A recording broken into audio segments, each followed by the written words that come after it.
On a strip of sandy soil lies a county called Norfolk. It's Ontario, south coast, you know, and it's surely not remote. If you pass through or spend a day or decide to call it home, you'll see why we love it here and are proud to call it our own. Norfolk, Norfolk, a southern county home. Norfolk, Norfolk, we know you can't go wrong with the friendly folk of Norfolk. You won't be a stranger long. Take in the small town atmosphere, be amazed at all that we grow. Like our kids that go and see the world and can't wait to return home. Drop a line in a placid lake or stroll along the shore. Take a tour on a peaceful country road and bound to be back for more. Of Norfolk, Norfolk, my southern county home. Norfolk, Norfolk, we know you can't go wrong with the friendly folk of Norfolk. You won't be a stranger long.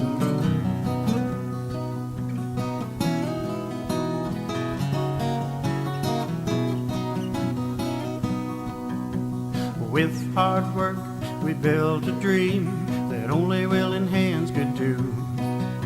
It's on display at our fall fairs and at all the festivals too. Erie beaches, Carolinian forests, where the flower and dogwoods bloom. Patchwork fields and rolling hills, it's just the place for you.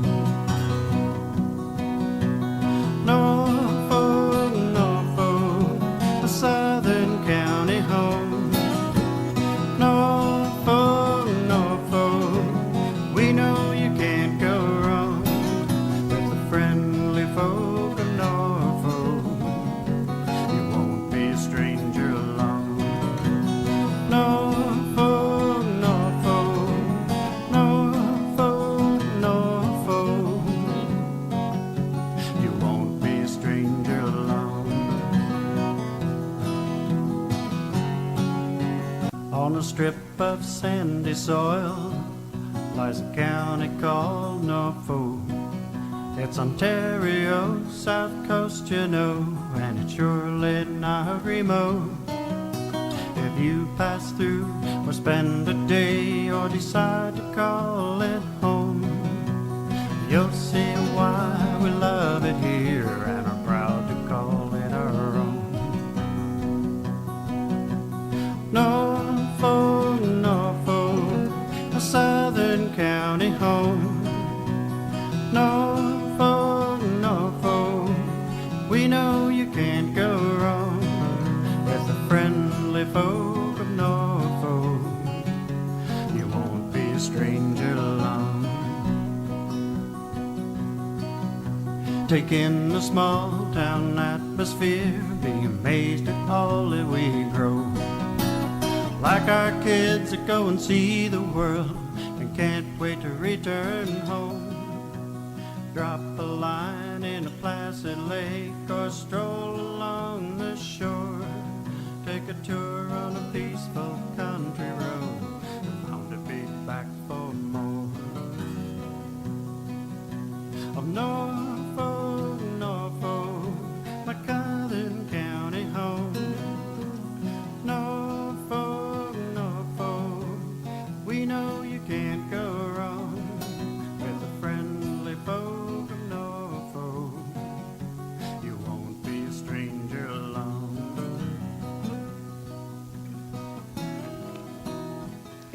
Good afternoon. I would like to remind everyone that our meetings are web streamed and televised, and for those in attendance, I would ask that you ensure your phones are on silent mode. I call to order this council meeting. The agenda is before you. The clerk has previously emailed revised minutes of the April 16th meeting, and they are also before you today. As well, at last week's committee, we had indicated that we wanted more information on the Whistling Gardens deputation, and we will address this along with the associated memo that staff have circulated to us under the April 16th CIC minutes. May I have a motion to approve the agenda as amended? Councillor Van Passen? Thank you, Madam Mayor. Could I ask for one more change? Could I pull item number 13E to be dealt with separately, please? 13E. Any further changes?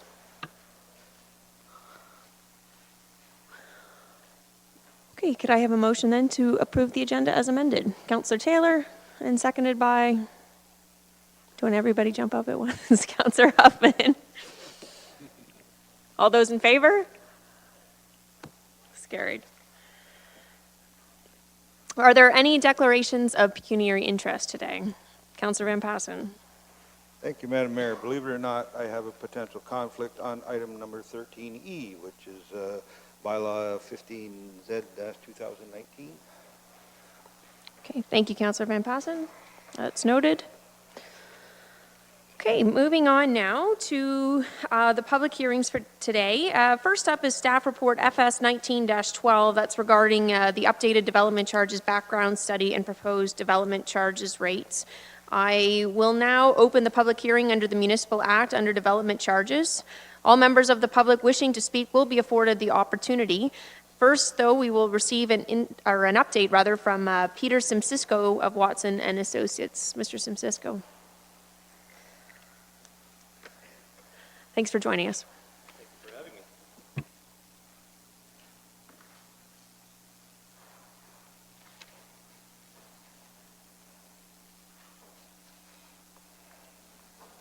Good afternoon, everybody. So the purpose of today is a statutory public meeting under the Development Charges Act. Development charges are a discretionary tool available to municipalities. The purpose of development charges is to recover the capital costs associated with residential and non-residential growth within the community. These capital costs are in addition to what would typically be constructed as part of internal works to a subdivision, so in addition to those internal roads, waterworks and so on that would typically be assumed by the municipalities through the subdivision process. Some of you may recall back in December, Andrew Grunda of our firm provided an update to council with respect to the draft findings of the development charges process. Since that time, and in accordance with the Development Charges Act, the background study has been made available to the public through the county's website on December 21st. So that satisfies the 2-week requirement of that study being available at least 2 weeks prior to a public meeting. And it also satisfies a requirement for that study to be publicly available at least 60 days prior to council considering a new development charges bylaw. The purpose of today is to undertake the public meeting, which is required under the Development Charges Act prior to council considering passage of the development charges bylaw. This presentation will provide a bit of an overview of the process that we followed under the Act, as well as the proposed charges that are being considered and being put forward in front of Council, and also to seek public input and feedback on the proposed charges and policies. In terms of the study process, we worked closely with the county staff over a number of months leading up to this point. The first step, and I'll get into a little bit more details around the steps that are followed under the Development Charges Act, but the first step in the process was the establishment of a growth forecast so that we understand how much growth is anticipated by the County of Norfolk over the next number of years. We then looked at the capital needs that would likely be required in order for the county to continue providing services to that anticipated growth. Then we met with council, as I mentioned, on December 18th of 2018 to present the draft findings of the study at that time. The development charges background study, as well as the proposed development charges bylaw, were then made available to the public on December 21st via the county website. We then undertook a developer information session to to answer any questions about the draft study, as well as to answer any questions in that regard back in February, February 12th more specifically. And then again today we're at the stage where we are undertaking the public meeting as required by the Development Charges Act to seek that public input and feedback. And then finally, that the draft final development charges bylaw will be put forward for council consideration as currently anticipated sometime in June, with an expected in-force date for the new bylaw to be July 1st of 2019. This illustration on this slide summarizes the methodology that must be followed under the Development Charges Act, as the Act is quite prescriptive in terms of the steps that are required and that must be followed in the preparation of a development charges background study. As I mentioned earlier, this whole process commences by looking at the anticipated development within the community.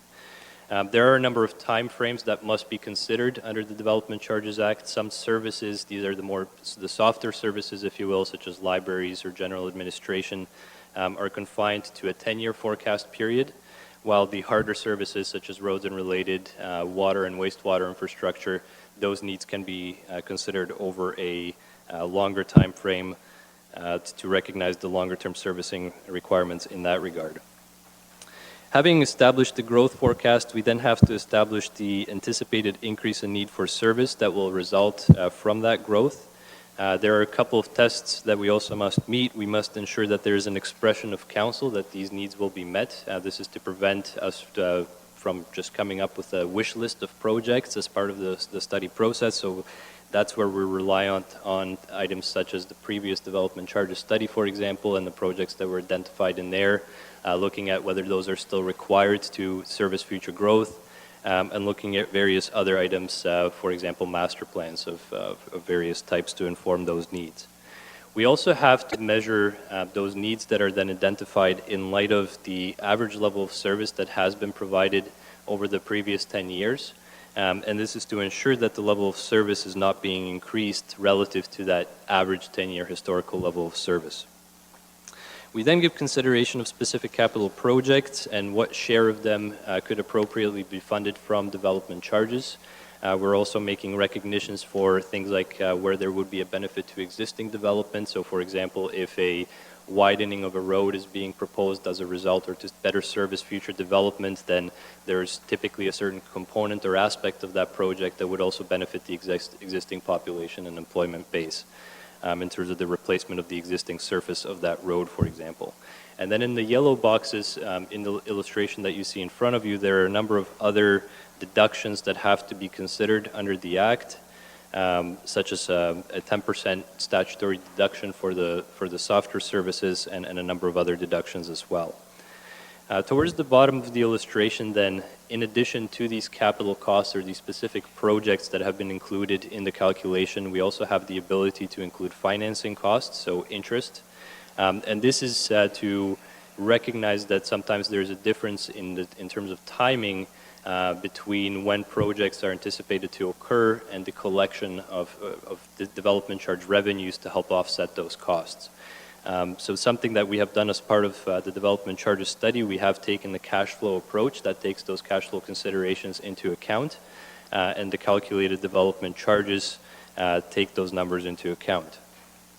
Finally, there are a number of implementation policy considerations, such as the spatial applicability of the development charges bylaw, the timing of payment of development charges, any redevelopment credits for when there's a demolition of an existing house, for example, what happens with those types of situations, and the considerations of potential exemptions from the development charges bylaw. So the methodology and the calculations in detail are provided in the development charges study, which, as I mentioned, has been made available on the county website. The following slides will provide a higher level summary of the major components of that methodology. In compiling the growth forecast for the county, we considered a number of information sources. Typically, the process starts with trying to establish a base, so looking at what the 2016 census information, for example, tells us in terms of the amount of population and employment that currently exists in the county. We then look at the number of building permits that have been issued since that time to establish an appropriate base for 2018 in this case. And that gives us that baseline in terms of where we think we are today. Then we consider a number of documents, most notably the official plan, also in combination with available land supply, as well as any residential units that are currently in the development process to inform the timing of when those are likely to occur. And that gives us both a shorter-term growth forecast and this longer-term growth forecast. So as I mentioned earlier, we did consider two distinct time frames in terms of the growth forecast for this study. There's a 10-year time frame which is required under the Development Charges Act for us to consider, going to mid-2028. And there's also a longer-term forecast for those harder services, more specifically for water and wastewater services, that takes us to about mid-2041. So over the long term, so to 2041, if you focus on the second last line in the table in front of you, the county's population is anticipated to grow by approximately 4,100 people over that time frame, and that population growth would be accommodated in approximately 3,664 dwelling units. Yes? What percentage rate is that for the growth? I don't know off the top of my head. Okay, so we're looking at from 2018 to 2041, correct? Yes, that's correct. Yes. And that growth is, you'll notice actually by looking at the last line, is even higher, or projected to be even higher in the municipally serviced areas as a result of a population decline in the rural unserviced areas. Additionally, the county is anticipated to experience further employment growth of approximately 1,382 employees over that 2018 to mid-2041 timeframe. And that employment growth is expected to be accommodated within approximately an additional 110,000 square meters of building space to be able to provide that additional employment in the county. So then, in light of that growth forecast, we looked at the increase in need for service with respect to a number of services. The county has a current DC policy of imposing development charges for the increase in need for service on a uniform basis across the county. With the exception being the water and wastewater charges, which are only imposed in municipally serviced areas. So those countywide charges that are set to recover costs associated with things like roads and related infrastructure, fire protection, parking, parks and recreation, library services, administration, which is primarily additional growth-related studies that the county would expect to undertake to better understand the needs associated with that further growth, ambulance services. Something that is new as part of this development charges review process was the consideration of waste diversion services. It's something that was not included in previous development charges reviews. As we went through the process, there was no increase in need for service arising from future growth identified for waste diversion services. So while they were considered as part of the review, there are no costs included in the development charges calculation for waste diversion services at this time. And then there are finally some costs associated with marinas and the growth of that service over the next number of years. And then for the 23-year forecast horizon, we looked at water and wastewater services as mentioned earlier. So this slide then looks at, and as further summarized in great amount of detail in Chapter 5 of the Development Charges Background Study, the sum of capital costs related to the increase in need for service totals approximately $247 million. As indicated by the pie chart, approximately 19% of that, so about $47 million, underlies the calculation of the development charges. There's another just under $9 million that has already been secured and is available in development charges reserve funds to offset some of those future growth related needs, and is therefore excluded from the calculation of the charge, recognizing again that those monies have been collected from prior development. Approximately 5%, or just under $12 million, has been deducted as post-period benefit. So this is recognizing that some of these projects that have been identified will potentially are oversized to accommodate growth beyond the 2041 period, or in some cases for the 10-year services beyond their constrained 10-year outlook, and would be potentially recoverable through development charges through the next or subsequent reviews in the next 5 years. And then another 10%, or about $24 million, will be funded from other contributions, such as grants, for example. And so therefore about 63%, or $155 million, would be funded from other non-development charge sources. When we focus in on the development charge recoverable share of those total costs of about $47 million, approximately 52% of that is related to wastewater services. And then the next largest components are the water and road-related components, which represent approximately 30% and 6% of the development charge recoverable costs, respectively. And this is commonly witnessed across the province, where development charges are imposed primarily to recover the increase in need for those harder services, so water, wastewater, and roads. So that's why you see the largest share by far is associated with those services. So based on the needs discussed previously, this slide summarizes the proposed schedule of charges for residential and non-residential development. Consistent with the county's current bylaw, the residential development charges are imposed on a per dwelling unit basis for residential development. So there are differences recognized based on the exhibited occupancy, for example, of apartment units, which have a lower exhibited occupancy than single detached homes. So the charges correspondingly would be lower for those. For comparison purposes, I would just note that this slide that's in front of you provides a comparison of the current and calculated charges for a single detached house on the left-hand side, and then for non-residential development per square meter of gross floor area on the right-hand side. The full schedule of calculated development charges for all the different residential unit types is contained in the development charges background study on page 6-4, as well as in the proposed bylaw that will be coming forward. So the schedule also breaks out the charges that would be imposed uniformly across the county at the top end of the table, which is those uniform services that apply to any area within the county. And then it breaks it down into the urban serviced areas down below for water and wastewater.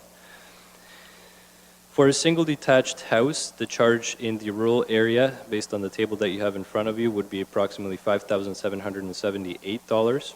And then in the municipally serviced area, the total charge would be $17,206, which is reflective of the additional cost of that water and wastewater servicing that is required in those areas.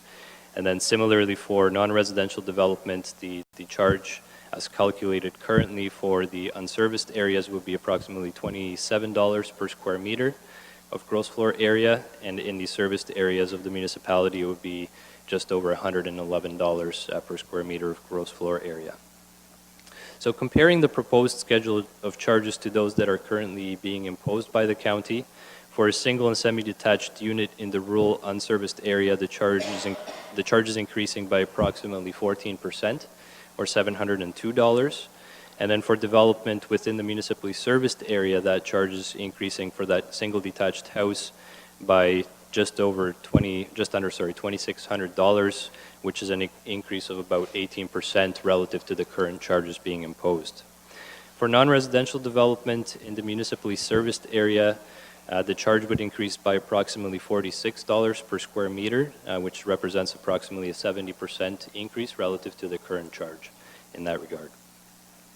What I would also like to point out on the table that's on the right-hand side with respect to non-residential development is that we have developed some options for the treatment of non-residential developments.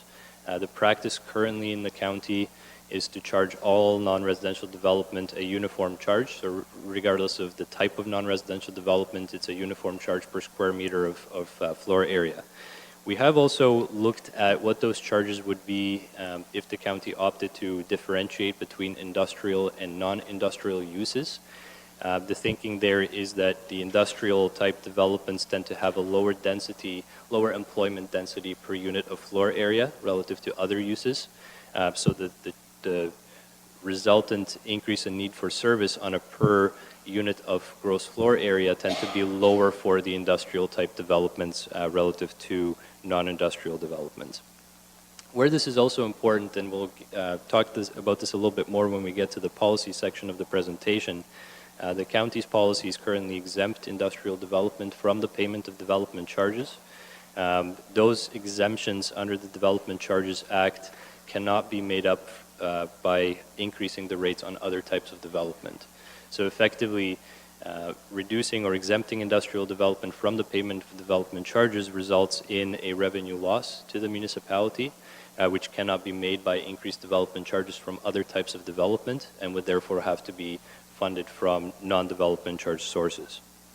And so by recognizing potentially that there is a difference between industrial and non-industrial employment density, the amount of that exemption is effectively reduced by calculating a lower per square meter charge for the industrial developments.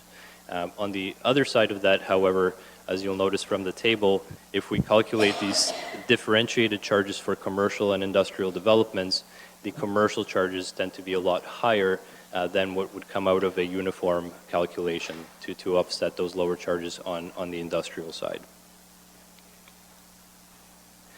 So then to put the proposed charges into context, we have included a survey of development charges by different development types with municipalities in the surrounding area.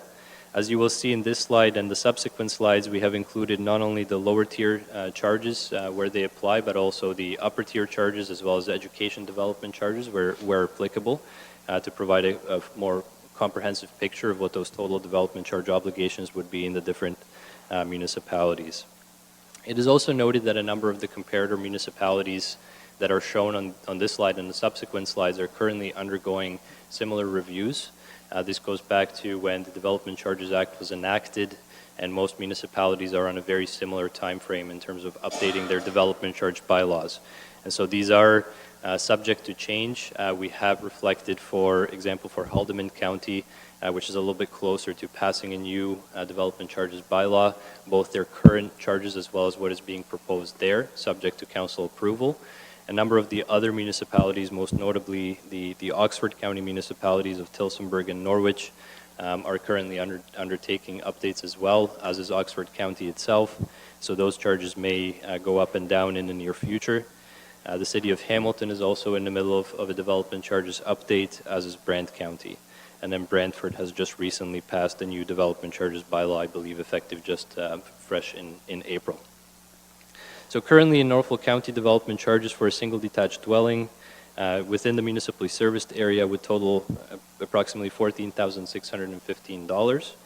So as noted earlier, the charges would increase by approximately $2,590 if the fully calculated charges are imposed by council, which would result in approximately an 18% increase in the total development charge. So this would still maintain the relative competitive position of the county with charges comparable to those in Woodstock, Tillsonburg, and Norwich. When we look at the commercial development, if the county was to charge a uniform non-residential rate for all types of non-residential development, then this will put the county's development charges for non-industrial development toward the upper end of that range witnessed in the surveyed municipalities, whereas a differentiated non-industrial rate would put the county's development charges for non-industrial development at the upper end as well. So again, there would be some difference there between the uniform non-residential charges and those specific to commercial development, but both increases would tend to put those charges at the upper end of the surveyed municipalities. And then we see a similar effect with respect to the industrial charges. As you'll note, a number of municipalities tend to exempt industrial development from the payment of development charges, which is consistent with the county's policies currently. But what we're also showing for comparison purposes is if the county opted to impose those calculated charges on industrial developments, where that would put them competitively with respect to the comparator municipalities as well, which again would push the charge towards the upper end of the surveyed municipalities. So having summarized the study process, the calculation of the charges and the impacts of the proposed rates relative to the county's current charges, the last section of the presentation summarizes current policies as are imposed by the current development charges bylaw, noting any changes that are being proposed to that at this point. As mentioned earlier, it is being proposed that the county continues with its current approach of using one development charges bylaw for all services, with imposing those municipal-wide service costs on a uniform basis across the municipality, with water and wastewater development charges being imposed only in the municipally serviced areas. The county's bylaw provides for the collection of development charges at the time of building permit issuance, which is the default timing for collection of development charges under the Development Charges Act. However, the county does have the ability to enter into specific agreements on a case-by-case basis to either accelerate the payment of those development charges or to defer them to a later time. So there is that ability to deal with that on a case-by-case basis. Redevelopment credits are also provided. This is something that's commonly witnessed in development charge bylaws in municipalities in Ontario. Under the terms of the current bylaw, as long as the existing building that is being demolished is being replaced within a 10-year time frame, a credit would be provided. And the credit would be provided reflective of the unit that existed prior to the redevelopment. So if someone demolishes a single detached house and builds a 3-unit townhome, for example, on that property, we would calculate the charges payable based on the 3 townhomes, but then credit the amounts that would be otherwise payable for that single detached unit, reflective that that part of the development is just replacing capacity that already existed to service the pre-existing dwelling on that property. So that policy is proposed to be maintained. And then lastly on this slide with respect to indexing, so the charges that are in front of you today and that will be ultimately passed in the new development charges bylaw are presented in current day dollars. So recognizing that there are sometimes significant inflationary pressures that inform construction costs and so on, there is the ability under the Development Charges Act for these charges to be adjusted annually without needing an amendment to the bylaw. There's a prescribed index under the Development Charges Act which is tied to non-residential construction in Canada, more specifically in the Toronto area, that allows, again, municipalities to index those charges on an annual basis without having to amend the bylaw. So that policy is proposed to continue moving forward. In terms of exemptions, there are a number of statutory exemptions under the Development Charges Act. So for example, the expansion of existing industrial building up to 50% of the existing floor area would be exempt from development charges. So this is something that municipalities do not have discretion over. Development charges are also not imposed on developments by the municipality itself, by other municipalities or any local boards, boards of education, and those sorts of entities. And additionally, with respect to residential development, up to 2 existing dwelling units can be added to an existing dwelling unit without triggering the need for additional development charges. So again, these are statutory exemptions that are witnessed by all municipalities. And in addition to those, the county's 2014 development charges bylaw does include a number of non-statutory exemptions. So these are ones that council has full discretion over whether to provide or not. So as mentioned earlier, industrial developments are currently fully exempt from the payment of development charges. There is a certain revenue loss arising from this exemption. And as noted at the beginning of the presentation, this is a revenue loss that the municipality cannot recover from increasing development charges for other types of developments. So these are revenues foregone that would have to be made up for from other non-development charge sources. And as also identified in the staff report that you have in front of you, the revenue loss that would arise from this exemption over the 5-year life of the bylaw would be approximately $560,000 of revenue that would not be coming in because that industrial development is fully exempted. There are also a number of other exemptions that are provided within the development charges bylaw, all of which are being maintained for the time being. These include roofed accommodation developments, temporary structures, as those don't typically result in an increase in need for service, affordable housing provisions, places of worship. There are also exemptions for parking facilities, development within the central business district, which is defined in the county's official plan, and a number of exemptions for brownfield developments. So this then concludes the formal part of the presentation. In terms of next steps, Council will receive input from the public on the development charges matter, and then we'll need to determine if any further amendments are required to the development charges study and bylaw. If there are changes, Council will need to determine if a subsequent public meeting is required. And then the development charges bylaw will be provided to council for consideration as expected sometime in June.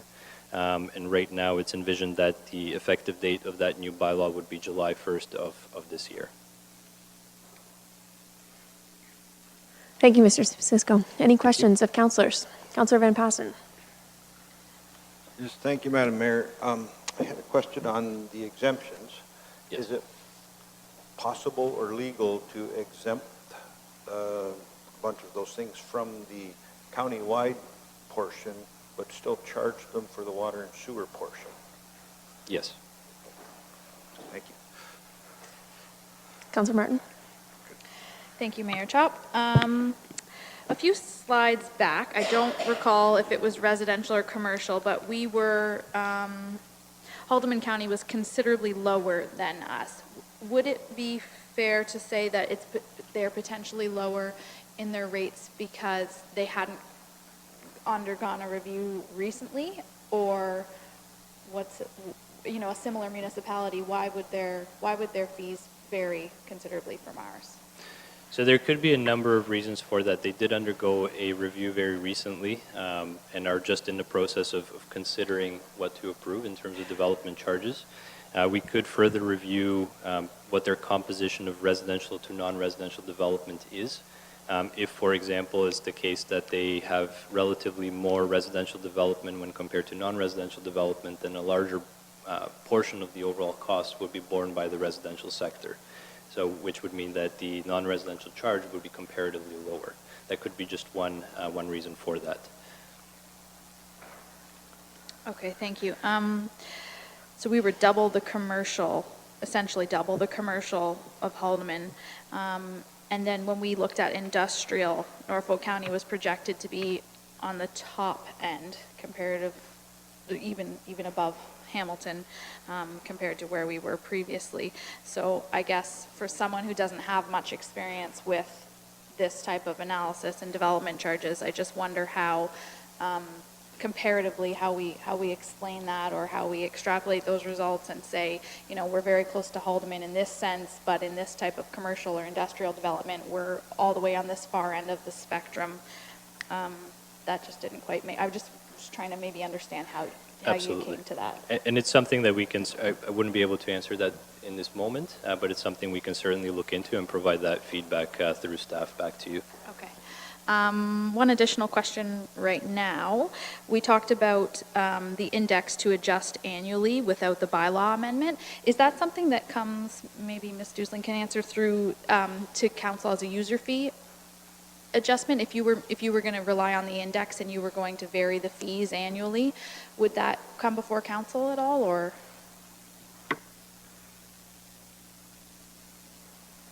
Thank you to Mayor Chop and to Councillor Martin. I think the quick answer is no. Those two things in my mind aren't related, unless Watson's can confirm that. Right, so under the provisions of the current bylaw, it is what council approved in 2014 was an automatic indexation of the charge based on the prescribed index, so that wouldn't need to come forward in front of council the same as user rates would. There is the option to adjust that so that it would have to be approved by council on an annual basis as well. So those are two options that municipalities have. I think the more standard approach is to allow for the automatic indexation of the charge because it is tied to a prescribed index and follows what every other municipality follows in that regard. But there are other options as well. Councillor Columbus. Thank you, Madam Mayor. One area that I find puzzling is marinas are included in this. And I think everybody can understand why ambulances and libraries are included in that type of thing, but not everybody uses a marina. Is it an oddity that Norfolk's got marinas in the development charges in your work? No. Certainly working with municipalities, other municipalities that also include marinas. Okay, thank you. Welcome.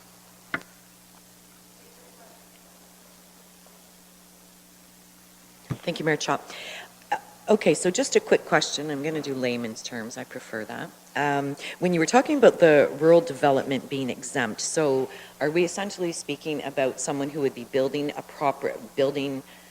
something in that's not serviced by water, wastewater, they're exempt? Is that correct? They would be exempt from the payment of water and wastewater charges. Okay, so there is that piece in there.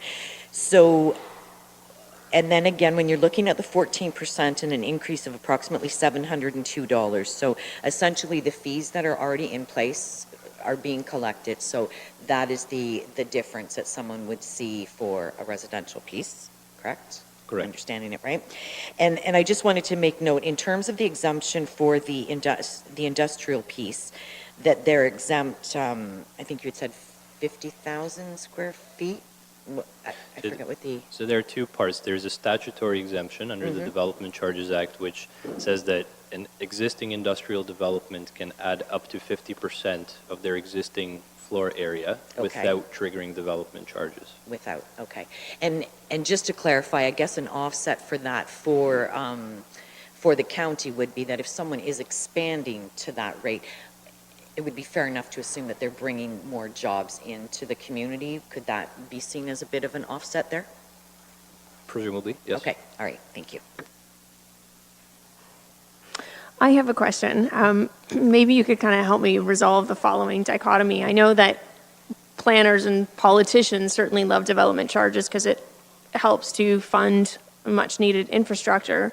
But at the same time, we're having a housing affordability crisis here in Norfolk, as many other areas. So how do you resolve, I think in some ways, not only does it increase, obviously, the cost of the home, but what taxpayers don't see is that by increasing the value of that home, their tax rates in turn actually increase as well, where the argument is that the development charges are supposed to keep taxes lower by using some of those funds to fund that infrastructure. So how do you kind of resolve that?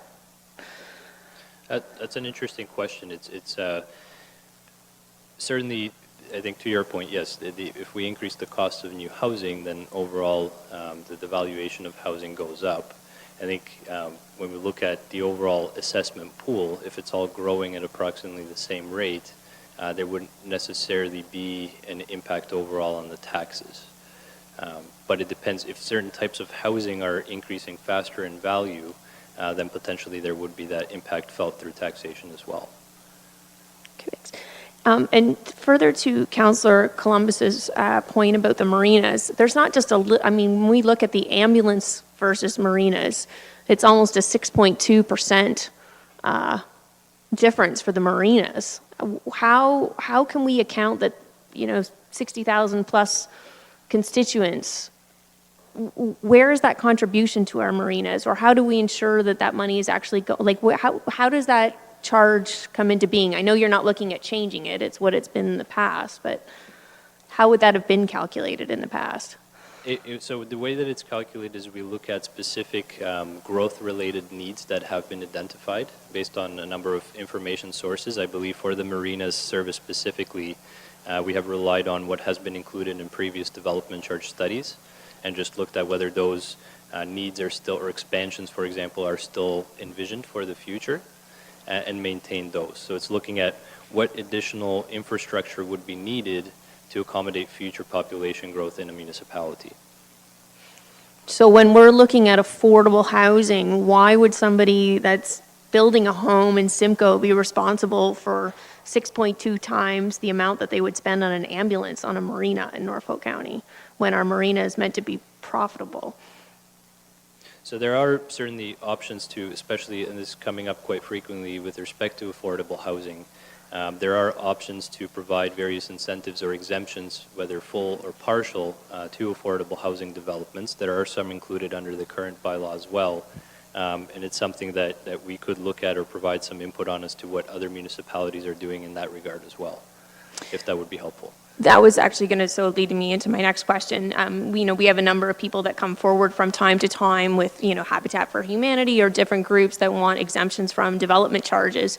But and so then we have to try to figure out how we're going to put that into the budget and so on, through grants or et cetera. So I'm just wondering if there's not we had this cash in lieu for the parkland bylaw the other day, if there's not a way to look at this more creatively to write in exemptions for long-term care facilities. I see a letter from one of our local developers in that regards, and for affordable housing groups and different options, because it seems hard for me that it's a, one-stop shopping blanket for all across Norfolk County, when I think there is an opportunity maybe to be a little bit more creative with it.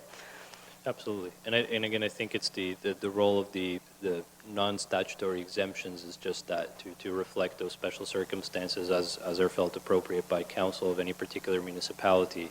So that's why we see oftentimes some sort of exemption for the affordable housing specifically, to incentivize that sort of development. Similarly with the industrial development as well, the thinking is that brings more jobs to a community as well, right?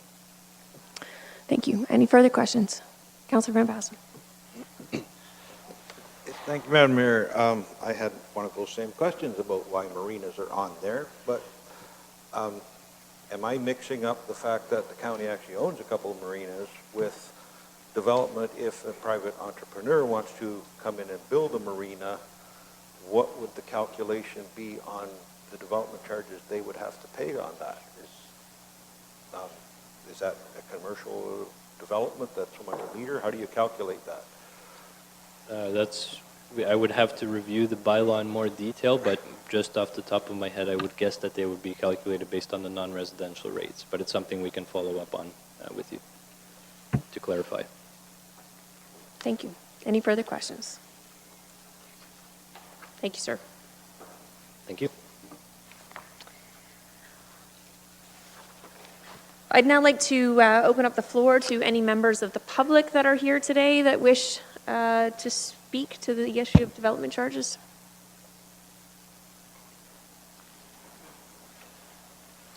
If you could state your name for the record. Yeah. Good afternoon. My name is Sam Bunting. I'm with the Haldeman Norfolk Home Builders Association. Good afternoon. It was actually very encouraging to hear how in detail your thoughts were and suggestions were around comparing ourselves to other counties, and even thoughts around industrial development. Those buildings bring in a lot of jobs, which is good growth for Norfolk County. It is something good to consider why other counties aren't charging at all and why we're much higher than other developments. The purpose of me being here today, again, to represent the Haldeman Norfolk Home Builders Association, the builders, we actually don't have many concerns around the report. The report obviously is very professional, very thorough.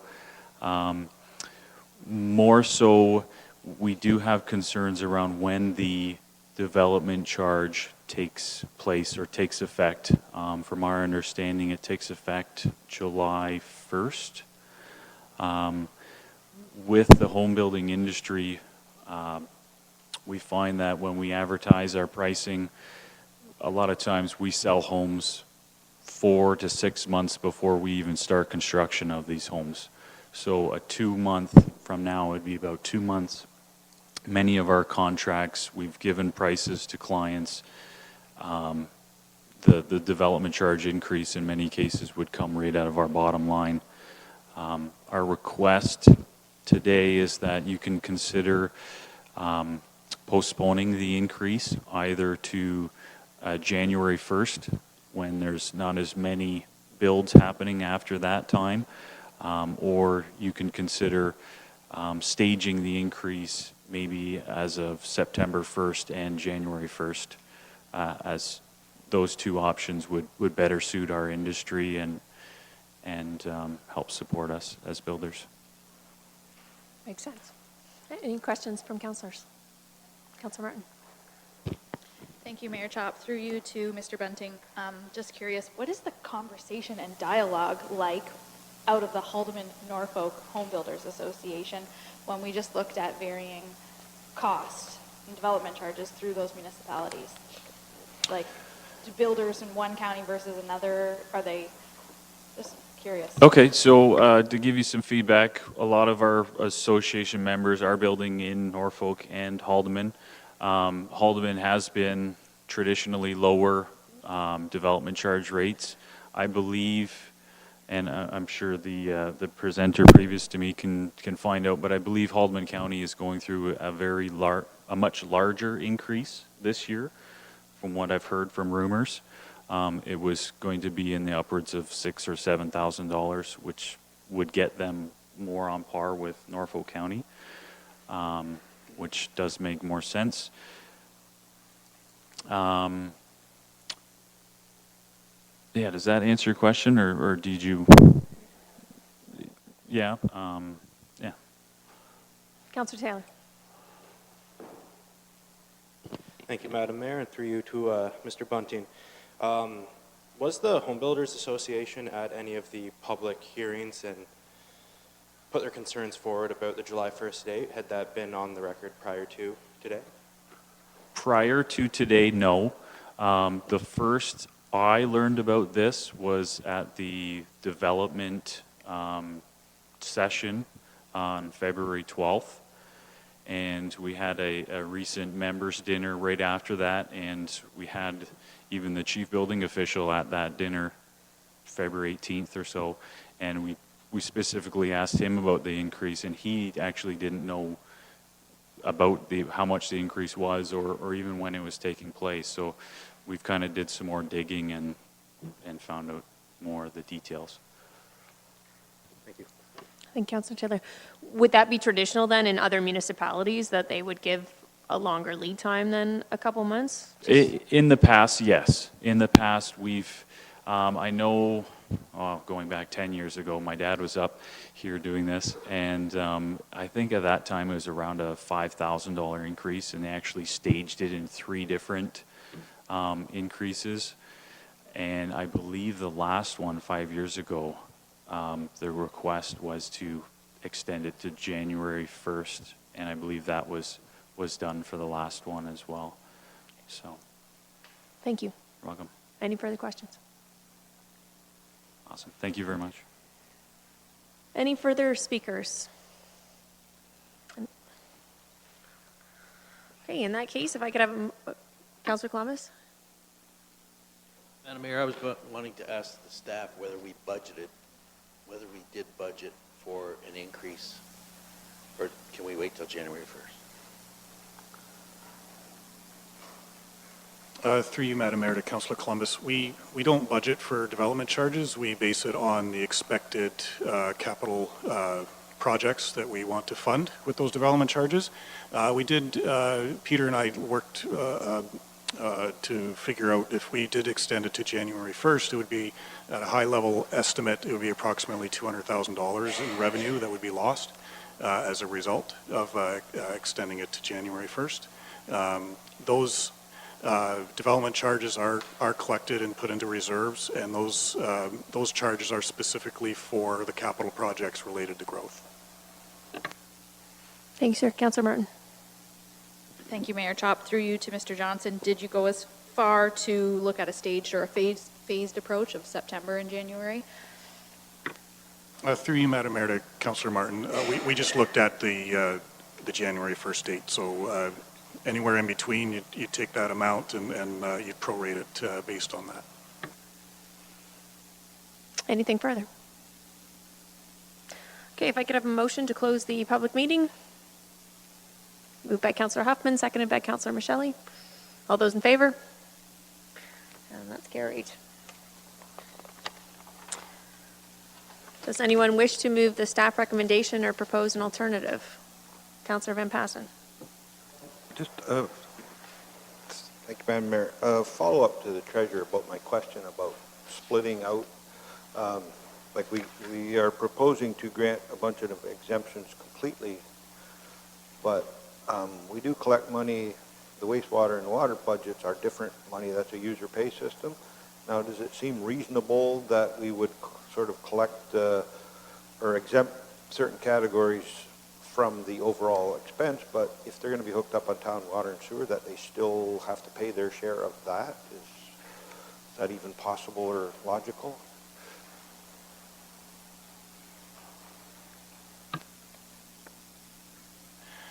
Through you, Madam Mayor, to Councillor Van Passen.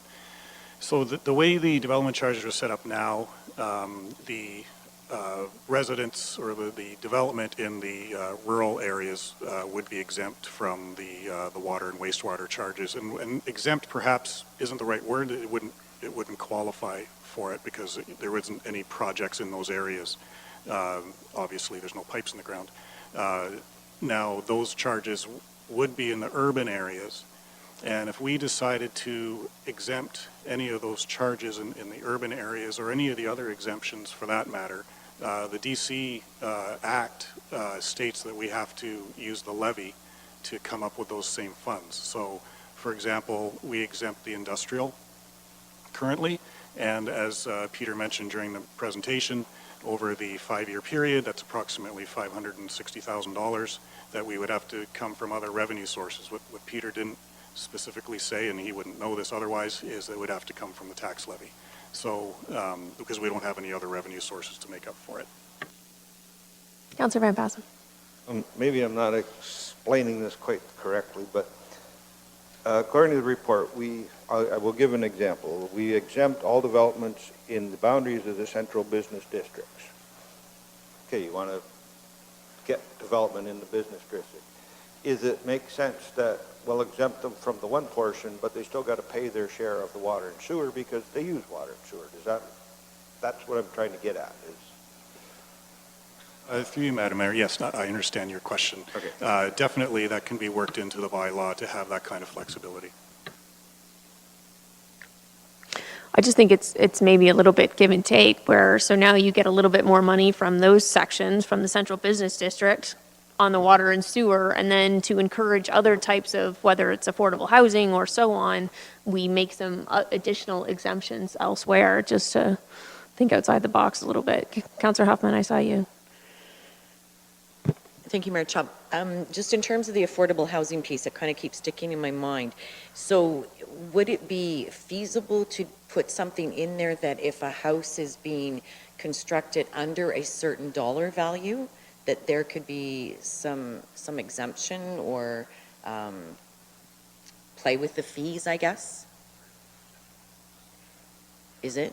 Through you, Madam Mayor, to Councillor Huffman, yes, if council wishes to have that kind of an exemption for development, we can definitely explore it. We'd have to look at the thresholds and what kind of dollar value that would affect. Keeping in mind that if we do exempt anything underneath a certain dollar value, we'd have to make up for it elsewhere. Thank you. What is that dollar value? Do you know, James, off the top of your head? Sorry. When you were talking about the housing, that there is already exemptions in place.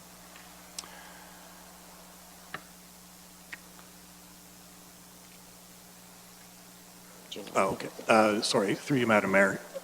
So we already, non-statutory exemptions that the county already has. The bulk of it is the industrial category. And with that category, we estimated over a 5-year term that we would exempt approximately $560,000. So that exemption dollar amount we would have to make up for through the tax levy over the 5-year period. Or the water and sewer from the central business district. Anything further? Councillor Van Passen. Thank you, Madam Mayor. That's what I was getting. I looked at the list in our report on page 14 in the agenda. We will currently exempt industrial development, roofed accommodations, development in the central business districts, and brownfield developments. Those are the 4 that I was looking at to say, can we exempt them from the sort of county-wide part of the fee, but they're all going to be using the water and sewer system, and at least have them pay that portion of it. And again, it's that balancing act of collecting money for required services, but you're also trying to entice business in here. And, like, again, Ward 4, I don't have a problem with doing anything in the central business district of anywhere in Ward 4.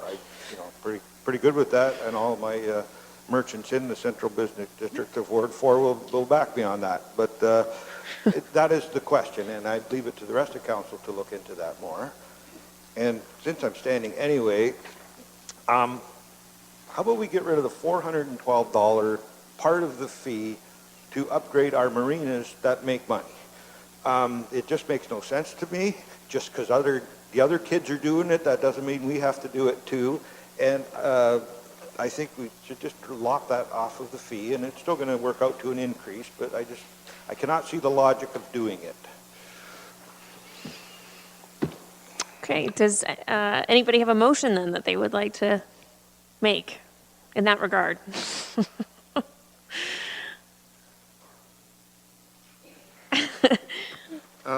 I would make a motion to remove the calculation of $412 as the fee to subsidize our marinas under the projected thing, and that would reduce the total to $5,266. Okay, do I have a seconder? Councilor Columbus? I'd be pleased to second that. Thank you. Okay. Any further discussion on that one? Councilor Martin? Is there any further discussion and forgive me because development charges are relatively new to my wheelhouse, but is there any further discussion that can be had around the table about working with the Home Builders Association and looking at a phased-in approach?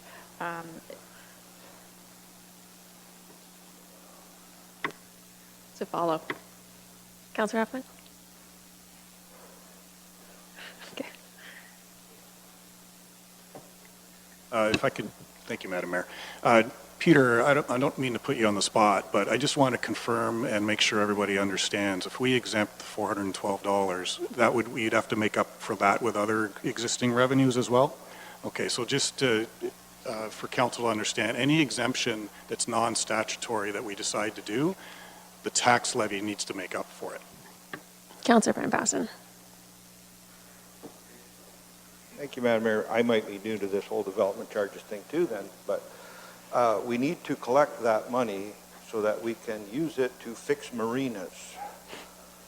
So if we don't use any money out of the development charges fund to fix marinas, how can it be part of the calculation in the first place?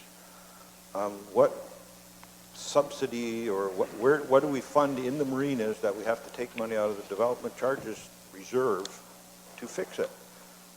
So I don't think it should be there in the first place.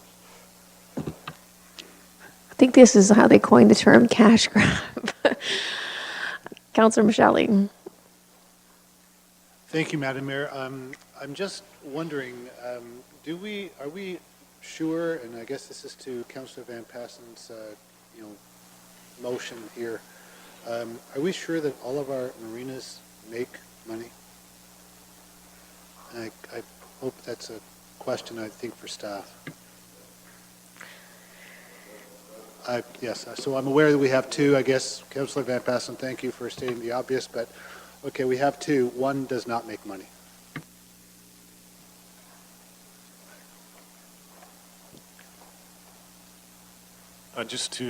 Thank you, Madam Mayor, and Councillor Huffman for pointing at me. Just to be clear with the marinas, yes, one makes money and one doesn't. However, the reason why there's development charges for the marinas is because there have been future growth-related projects related to the marinas, and that's why we have development charges related to it. If we decide not to have the growth-related projects in our 10-year capital forecast, then that would definitely change the way the development charges are calculated. Councilor Van Passen and then Councilor Huffman. Thank you, Madam Mayor. Following the news over the last 18 years since Norfolk County existed, I've never heard a lot of discussion around the table of developing new marinas. I've heard a lot of discussion about getting rid of the ones we have. So I can't really see in the future where we're going to have to tuck away a couple million to start building new marinas. So again, I don't know why this is part of the calculation in the first place. Through you, Madam Mayor, to Councillor Van Passen. In the development charges study, there are 4 projects related to growth on the marinas, and most of them are small. The large one is a Port Dover Marina expansion that's been in the 10-year capital forecast. It's slated for 2021, and that's a $1.5 million project. So because that one is in there, that's why we have development charges related to it, because it's strictly a growth-related project. Councilor Huffman? Thank you, Madam Mayor. Just a statement in general. One, I do recall from budget deliberations that there was some discussion regarding the county getting out of the business of marinas. So maybe that's a time to kind of look at that, because if we didn't have any, we wouldn't need to worry about this fee, right? So that solves that problem. The other question I have is, does anyone know how many private marinas we have in Norfolk County? Anybody? No, but, I mean, there's a number, but arguably as well, I mean, our marinas, they may not both be profitable, but if they were, they could be run like a proper for-profit enterprise that should be able to generate the revenue for the capital upgrades and so on that they need, that it arguably shouldn't be a cost that's borne by somebody wanting to buy a new home that's never going to, use the marina in their lifetime, in my view. Councillor Van Passen, then Councillor. Thank you, Madam Mayor. I know we discussed it at the budget time, and I have faith in Mr. Cridlin and his department that he's going to turn that around, and they're both going to be making us money soon. But I think my job more so is to try to create an environment in Norfolk County that people will want to move here, businesses will want to come here.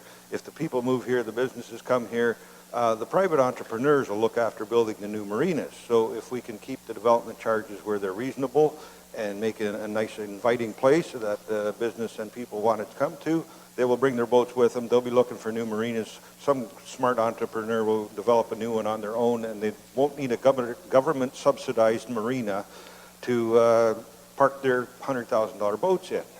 So I will stand by my motion, and hopefully council will consider it. Okay, Councillor Martin? Thank you, Mayor Chop. This question actually goes to Mr. Cridlin. I just want to make sure that I'm on the right page here. The 1.5 million 2021 expansion in the capital budget is the new dock in the Port Dover Marina. Is that correct? Through the mayor to Councillor Martin. There is a dock part of it, but there was talk of buildings as well. So it is a project. I don't have the details with me, but it's been in the budget for quite a while. Councillor Huffman brings a good point. There was a resolution for my group to bring back a report on the governance of the marina, so I'm not sure if that's actually selling the marinas and getting out. That's how we operate the marinas, and I think she brings a good point that could influence the future plans for the marina. That's a definite. Thank you, Mr. Cridlin. Thank you, Bill. I think it was specifically related to the operation. I don't know if the conversation will go that way, but I believe the motion was just a municipal review or operating review. So my next question would be maybe to Ms. Dusling. Should we go ahead with the motion as is, and then we find out information pertaining to our marinas, and we realize that Councillor Van Passen is onto something here? Then what happens? Is it not easier to maybe address it now and not continue on with some kind of system as opposed to then needing to remove it later? To Mayor Chop and Councillor Martin, I think that's a better question directed to our finance and Watson's as a consultant. Thanks.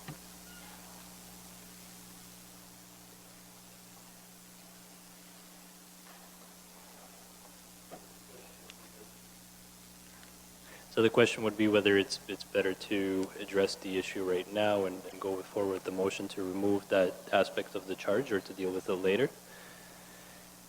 So it's, from a process standpoint, it's easier to deal with these issues now because if this issue was to be reopened later on, it would require then an amendment to the development charges bylaw, which needs to be just before that happens, there needs to be an amending study to facilitate a bylaw update. So from a process standpoint, it would be simpler to deal with it at this stage. Thank you. Mr. Schlein.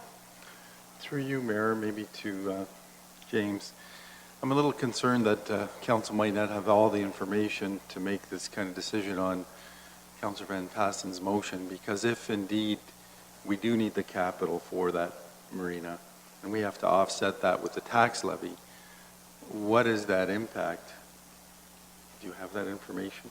If indeed, nothing changes and we do upgrade that facility, how would we make that up?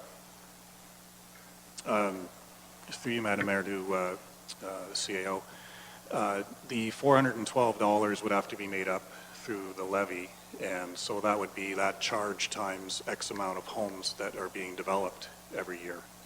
So I don't have that calculation off the top of my head, but that's what it would be.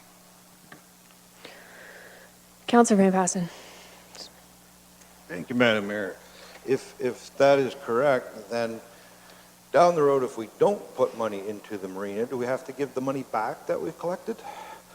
Because you can't have it both ways. You either got to use it or lose it or not collect it in the first place. And I'm proposing that we're never going to use that money for that marina. That marina can look after itself and they can pay for the development and the changes down there themselves. I'm not going to subsidize, have every household, a new house in Norfolk County pay so somebody can keep a very expensive boat at our marina. Councillor Columbus. Madam Mayor, I seconded the motion, but after hearing comments from Mr. Johnson and our CEO, I'm going to vote opposite. I didn't realize that the makeup had to come from the tax levy. Thank you. Councillor Huffman. I guess my thoughts are that we are waiting for a report from staff regarding the marinas.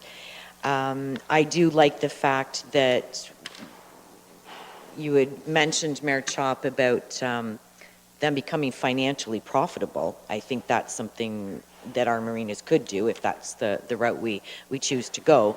And that would, I see a piece in there in terms of ECDEV with tourism and that's hand in hand. I guess the bottom line, and I don't want to get too caught up, I want everyone to get too caught up in all of the different options and solutions at this point, but essentially, and I value the dollar, I get it, but we are only looking at an increase of $702. That's, I just want to state that, it's $702 per house, so, thank you. Would there be a way, Mr. Slang, to look at some of these other options with the affordable? Do we need to go through the entire schedule today, or would there be a way to come back?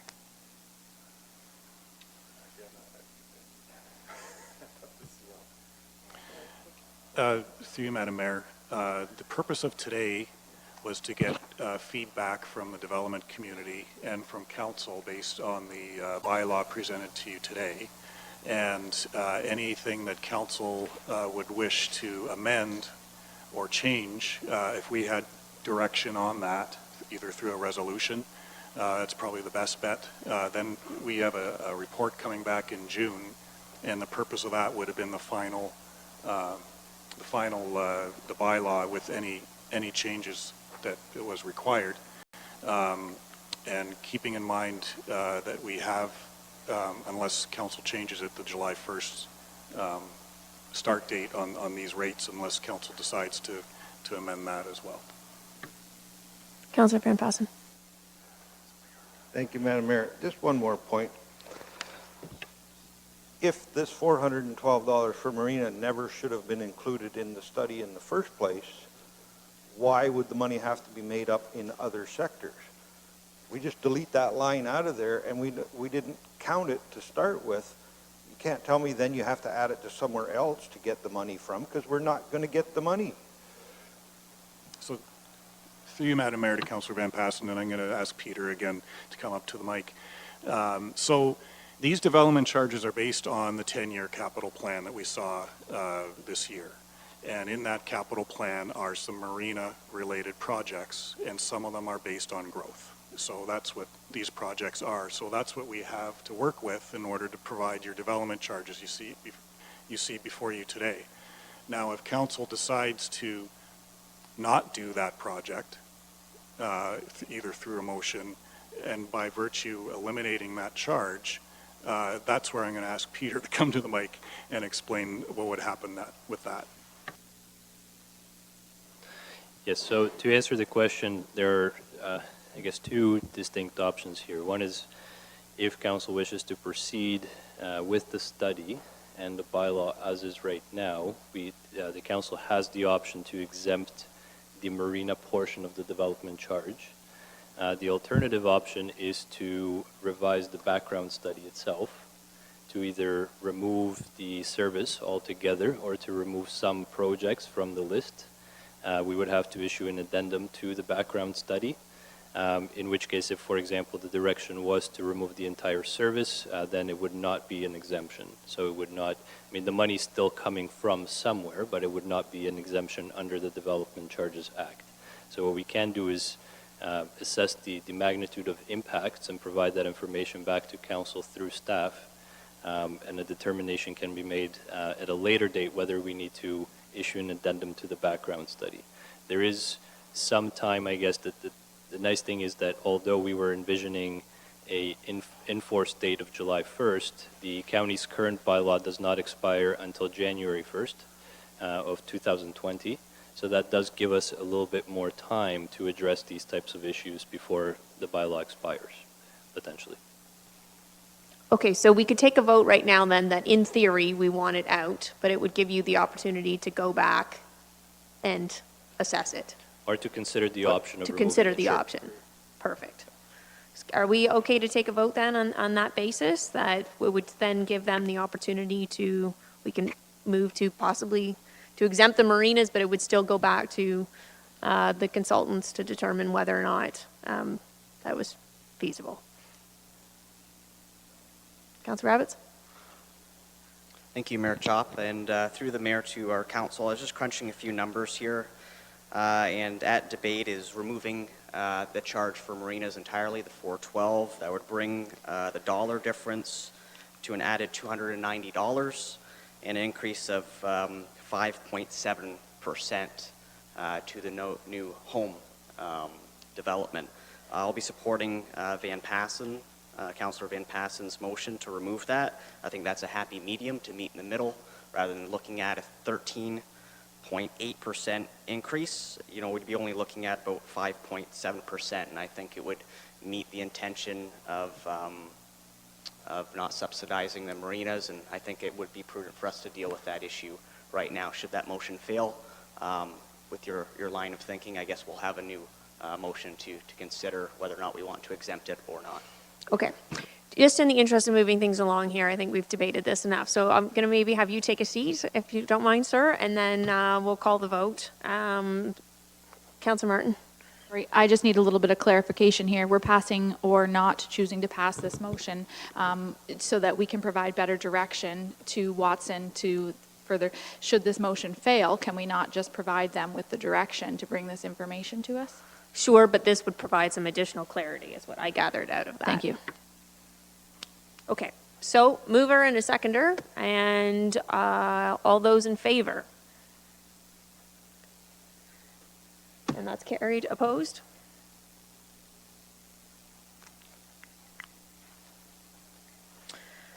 Okay, now dealing with the rest of the report. Do you have any insight? Thank you, Madam Mayor. There's, I believe, and Kathy, correct me if I'm wrong, there's two pieces of information that we just need clarification from with council. One of them being the start date, if we can get some guidance on that. And the other one is whether we want to continue to exempt industrial, or if we want to start charging them.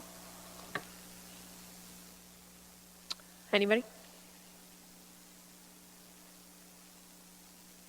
Councilor Columbus? Well, the start date, I recall several years ago, previous councils, as was mentioned by Mr. Bunting, they did delay it till January 1st. But perhaps on this one, if we could have it split between October 1st and January 1st, rather than July 1st. Just put that out on the floor. Okay, that's good. Councilor Van Passen seconding, or? I will second that, Madam Mayor, because if my understanding is correct, they got to pay this when they get the building permits, and according to the building cycle in the nice environment we have here in Canada, they will know by October 1st whether they're going to start on a new home before the end of the year. So I think that's a good trade-off. So I will support Councilor Columbus on that. Okay, any further discussion or can we call the vote on that one? We'll call the vote. All those in favor? That's carried. Next issue, sir? Thank you, Madam Mayor. Currently, the way the bylaw is set up is that we're going to continue to exempt the industrial portion. And as we identified, we estimated the amount of development charges we would collect on industrial development is $560,000 over 5 years. If we choose to continue to exempt that portion, we would have to set up a budget line item in our 2020 budget for a little over $100,000 in order to contribute from the levy to that development charge reserve rather than taking it from the developers. Is there a way, like, is there ever a situation where there's kind of a happy medium between both with not exempting it? I mean, I know a number of municipalities do exempt it, so now we're looking at going to the other extreme of finding a balance in the middle that maybe still, encourages people to come here with industrial development, but at the same time, we're not footing the entire bill? Through you, Madam Mayor, I'm looking over at Peter again. Off the top of my head, we can have something in the bylaw that states we charge 50% of the development charge or something along those lines. However, I'll leave it to the experts. Through you, Mayor, I mean, you're competing for investment with many municipalities, and I will say that, in my 20 years of municipal government, this waiver of industrial helps you get that opportunity to maybe get some employment in the community, different type, more well-priced, salaries, and I think it'd be a competitive disadvantage if you didn't exempt. That's just my recommendation. Sounds great. Anybody willing to move that recommendation? Councillor Martin, seconder. Councillor Michelle, all those in favor? Carried. Okay. Are we all done there? Thank you, Madam Mayor. I believe we are. Okay, perfect. Thank you, Mr. Johnson.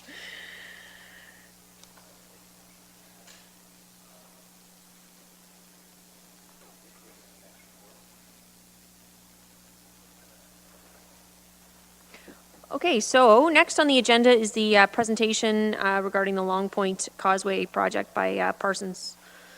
Marlene, if you could please introduce the matter for council. Thank you, Mr. Simcisco. Okay, we're just getting set up here. I'd like to introduce from Parsons, Selena Chan and Henry Utari, that are here to provide an update on the Long Point Causeway project.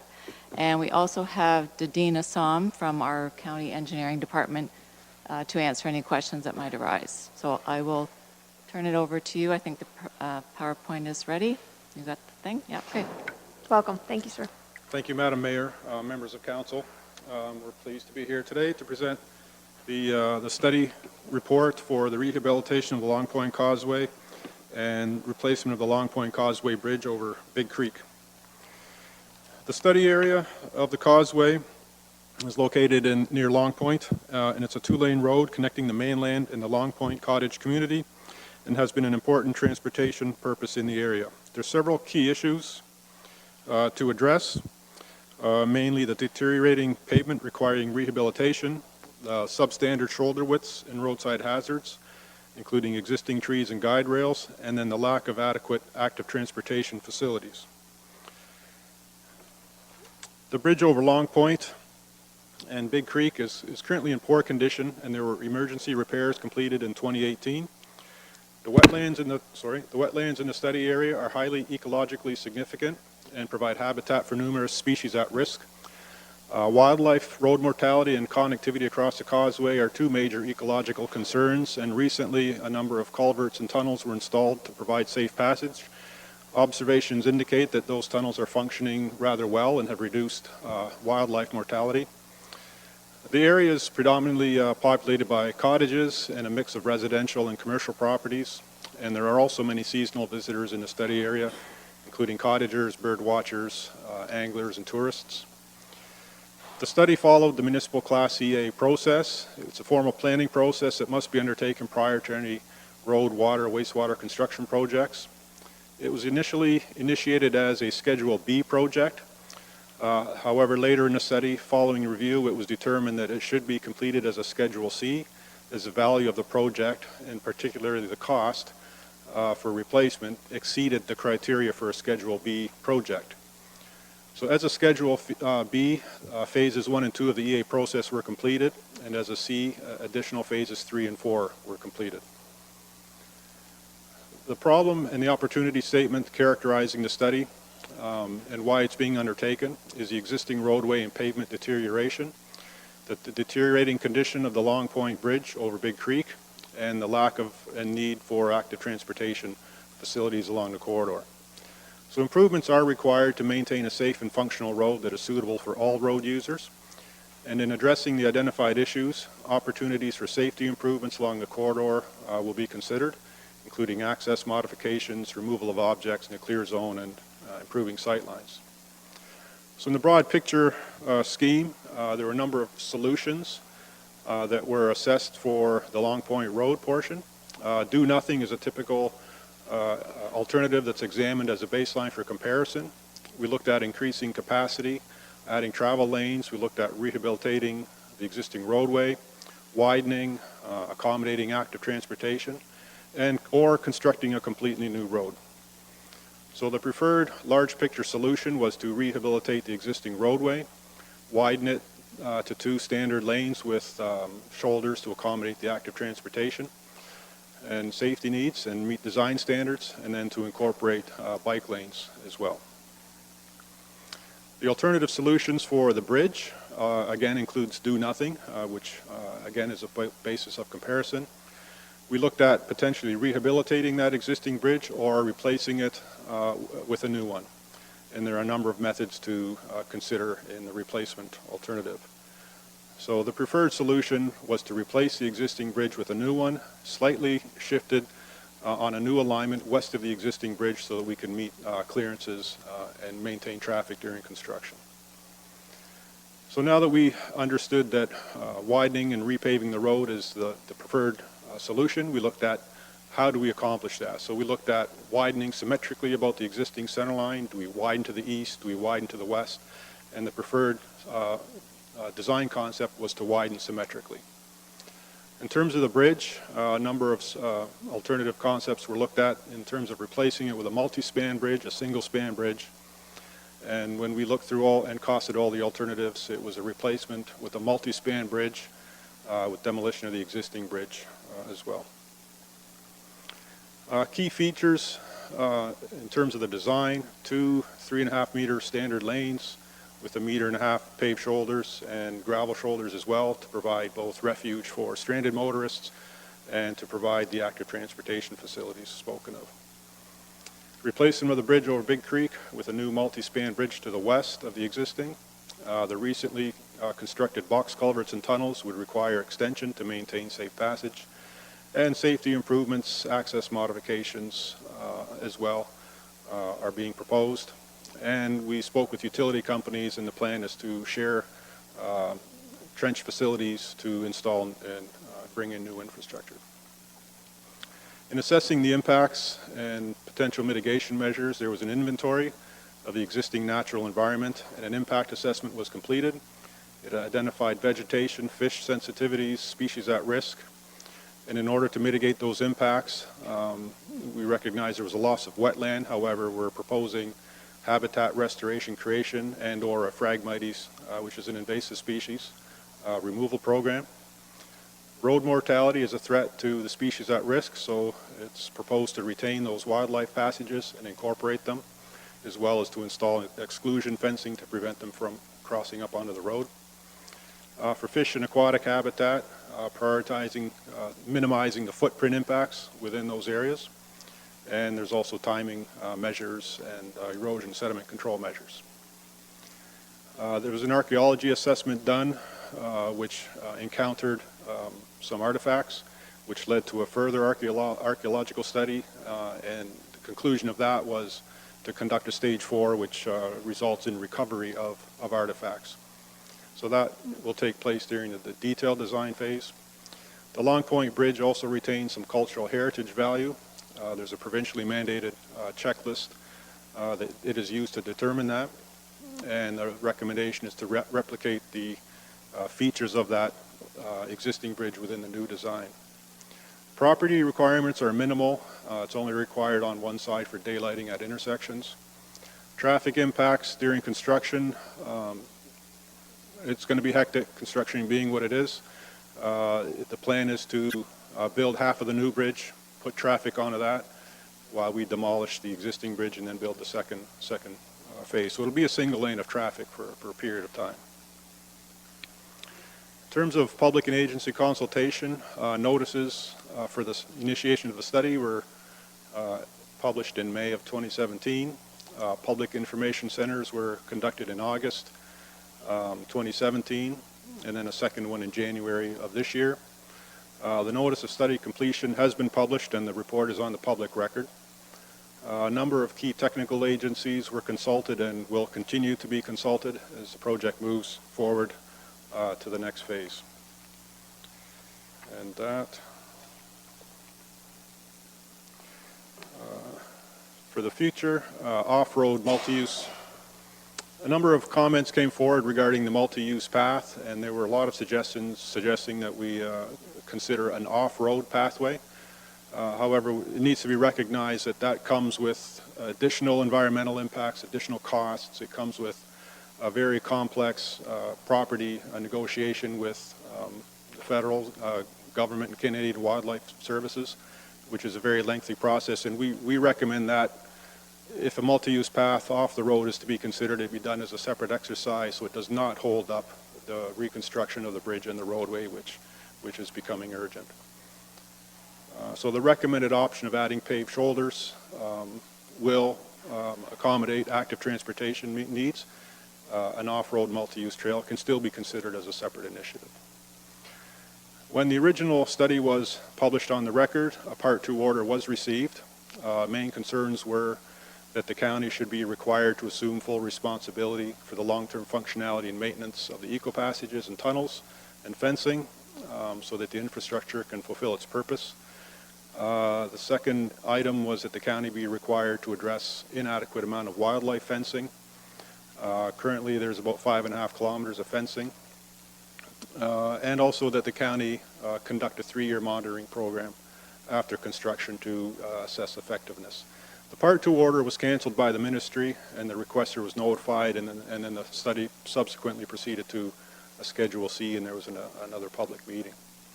So the responses to those Part 2 order questions were that the county has not assumed this responsibility and that they will only be maintaining structural integrity of the passages for operation of the road, and this concern will not impact the preferred design or construction methods and should be resolved outside of the EA process. That was the message that we received at the time. The report at the time recommended 3 kilometers, but it was on the assumption that not all wildlife fencing needed to be removed. The environmental study report has been revised to say that appropriate wildlife fencing will be reinstated for the function of the passages. And finally, it's likely that monitoring will be a permitting requirement as a condition of the environmental ministries that will be reviewing the project, and it's unclear at this time exactly what those stipulations will be. The next steps in terms of timing is to work through this 30-day public review period, which ends May 13th. If there are no Part 2 order requests received, the project can then proceed to detailed design. The detailed design will finalize the details and result in a construction package. There's also a Stage 4 archaeology assessment that needs to be undertaken and a permitting process as well. It's currently proposed to tender the project for construction in May of 2020. Construction would then start like about a year from now, with the road work anticipated to be completed in 1 season and the bridge in 2 seasons. That's our presentation, and we'd be welcome to, or happy to answer any questions. Thank you, sir. Any questions? Councillor Columbus. Yes, thank you for coming forward and bringing this information up to date on this important project. A couple questions here. The 3 years, is it normally take this long for a project of this type to go through? I went to the open house, and I know there was a lot of concern expressed about the timing. They thought this was going to, construction was going to take place this spring, actually, but. Madam Mayor, yes, this is a typical timeline for an environmental assessment. There are a lot of steps to go through that the general public doesn't always understand, and those are legislated by the Environmental Transport, or EA Act, and we're obliged to follow those. So it is, I understand it is a little frustrating for residents because they want to see action, but we have to get through the process in order to get there. My second question is about the Phragmites and the fact that you're talking about putting, what is it, that screen, or what do you call it? The exclusion fencing? Yeah, the fencing. With all the Phragmites there, have you noticed that there's a decrease in wildlife coming to the causeway? Because how can a turtle or a snake get through that? Yeah, no, that is an excellent question, and I think we'll bring that back to the environmental folks that do look at these things to see if anyone has made that observation or not. The difficulty being, though, that Phragmites are an invasive species, and they do a lot of damage, and they actually take over the environment and destroy habitat. So it's a double-edged sword. If the Phragmites could be providing a fencing, function, but at the same time, it's destroying habitat. So. Great. Okay. Thank you. If I could just have a quick follow-along question to Councillor Columbus. How much additional time did we lose when we moved from a Schedule B to a Schedule C? Yeah, I mean, had this project started originally as a Schedule C, it would have followed a similar timeline because the Schedule C process requires an additional meeting, an additional consultation. So I don't believe we lost time in that regard because we would have had to go through a longer process regardless. Okay. Further questions? Councillor Michelli. Thank you, Madam Mayor, and thank you for your presentation. It kind of clears up a few things, I hope, for Council. One of the things that is going to have to be done, obviously, with the bridge is it has to be built in 2 stages, as you mentioned. Are there any possibilities that the time that will take could be longer than we anticipate? And will that possibly increase the total cost of this project? There's a lot of variables, Madam Mayor, that go into these types of projects. I'm hopeful that perhaps it could even be accelerated. We're trying to be conservative with these timelines so that we don't set false expectations. There's a lot of complexities with these types of structures and these types of foundations. There are still some unknowns out there in terms of foundation conditions. Those we won't know until the detailed design starts and we do more investigations. Again, I'm optimistic we can shorten the timelines, but at least meet them. As in terms of taking longer, no guarantees when construction starts. But. Thank you, Madam Mayor. If I can go on. So what would be a reasonable, just so everybody in that area and for Council, what is the reasonable window of construction time that we have? As we mentioned, we typically would start construction in April, typically May, but lately things have been starting in April and finishing. We like to finish end of October, just so we have good temperatures for paving. So that takes care of the road portion. The bridge portion, there is some work that can be done in the winter with structures because they're not weather dependent operations. But again, we're saying at this point, from the big picture perspective, 2 seasons for the bridge. Okay. Madam Mayor. Thank you again, Madam Mayor. Actually, the CAO and myself drove down the causeway last week, and I'm just wondering, I noticed that most, or if not almost all, of the big willow trees are all leaning out from the causeway. Is it possible that maybe we could get some kind of a jump on getting rid of those trees sooner than planned so that we can kind of get down to maybe finding out if there are other issues that we might need to address? There certainly is a possibility that Council and the county staff could consider as a separate initiative is to pre-clear trees. A lot of municipalities and the ministry do that just to avoid, bird nesting issues and so forth.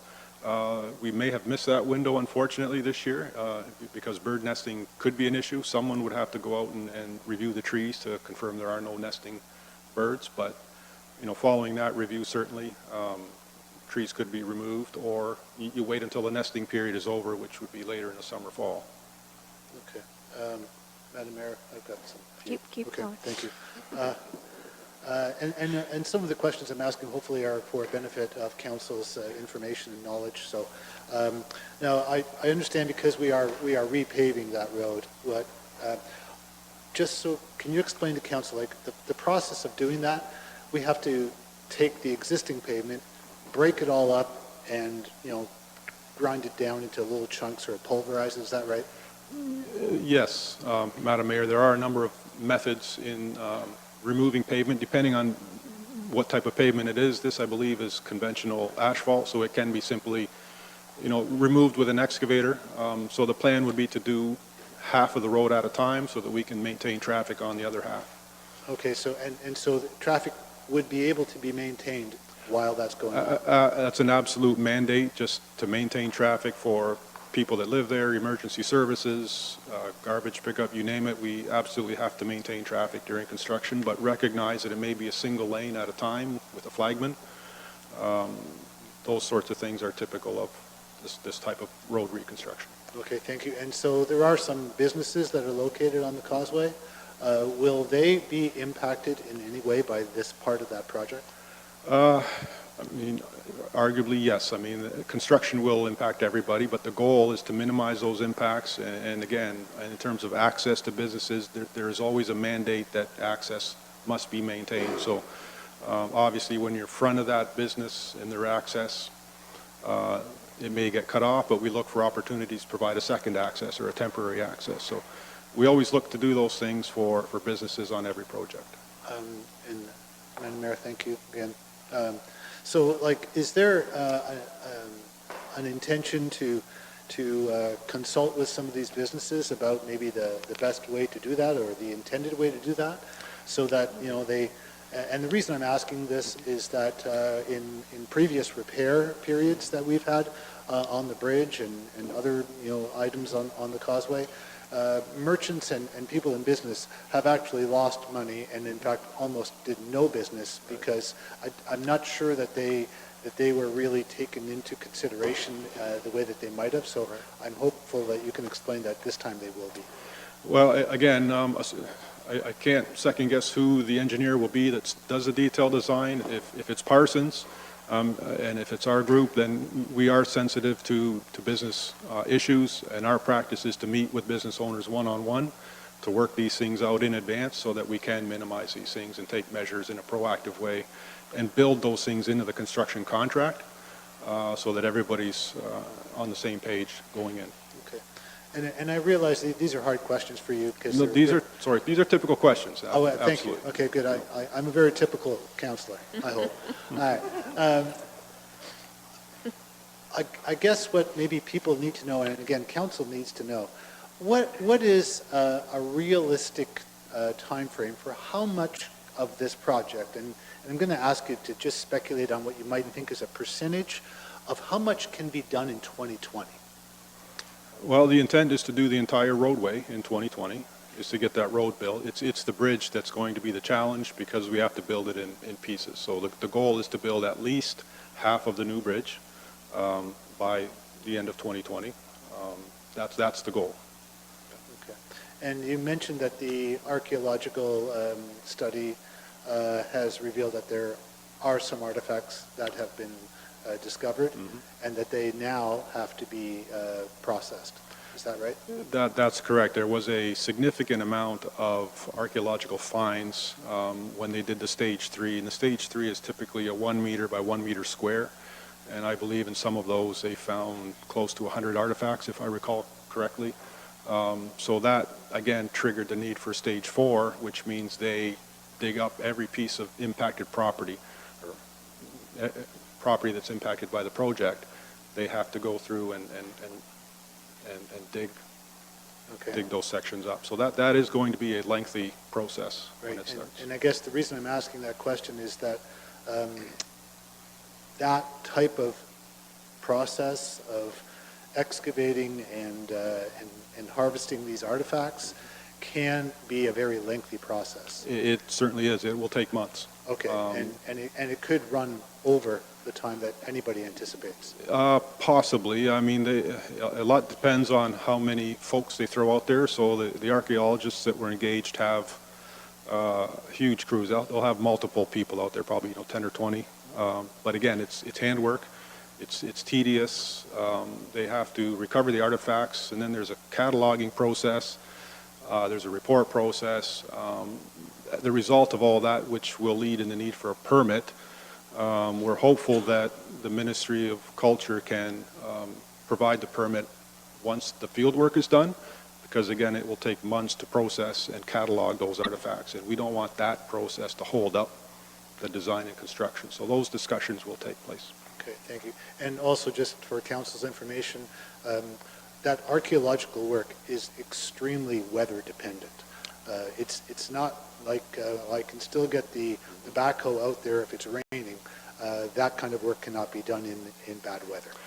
Well, and you need the frost to come out of the ground, absolutely. So we're getting close to having a window when that work might be able to start. Again, warm weather, frost out of the ground. If it's raining, yeah, these people are out there on their hands and knees. And Madam Mayor, with your permission, I have more questions, but if someone else wants to ask a couple that maybe have come to mind, I would like to let them It's your ward, go Councillor ahead. Michelle. You keep Okay, it's going. okay if I keep going. Okay, thank you very much for council indulging me, and thank you.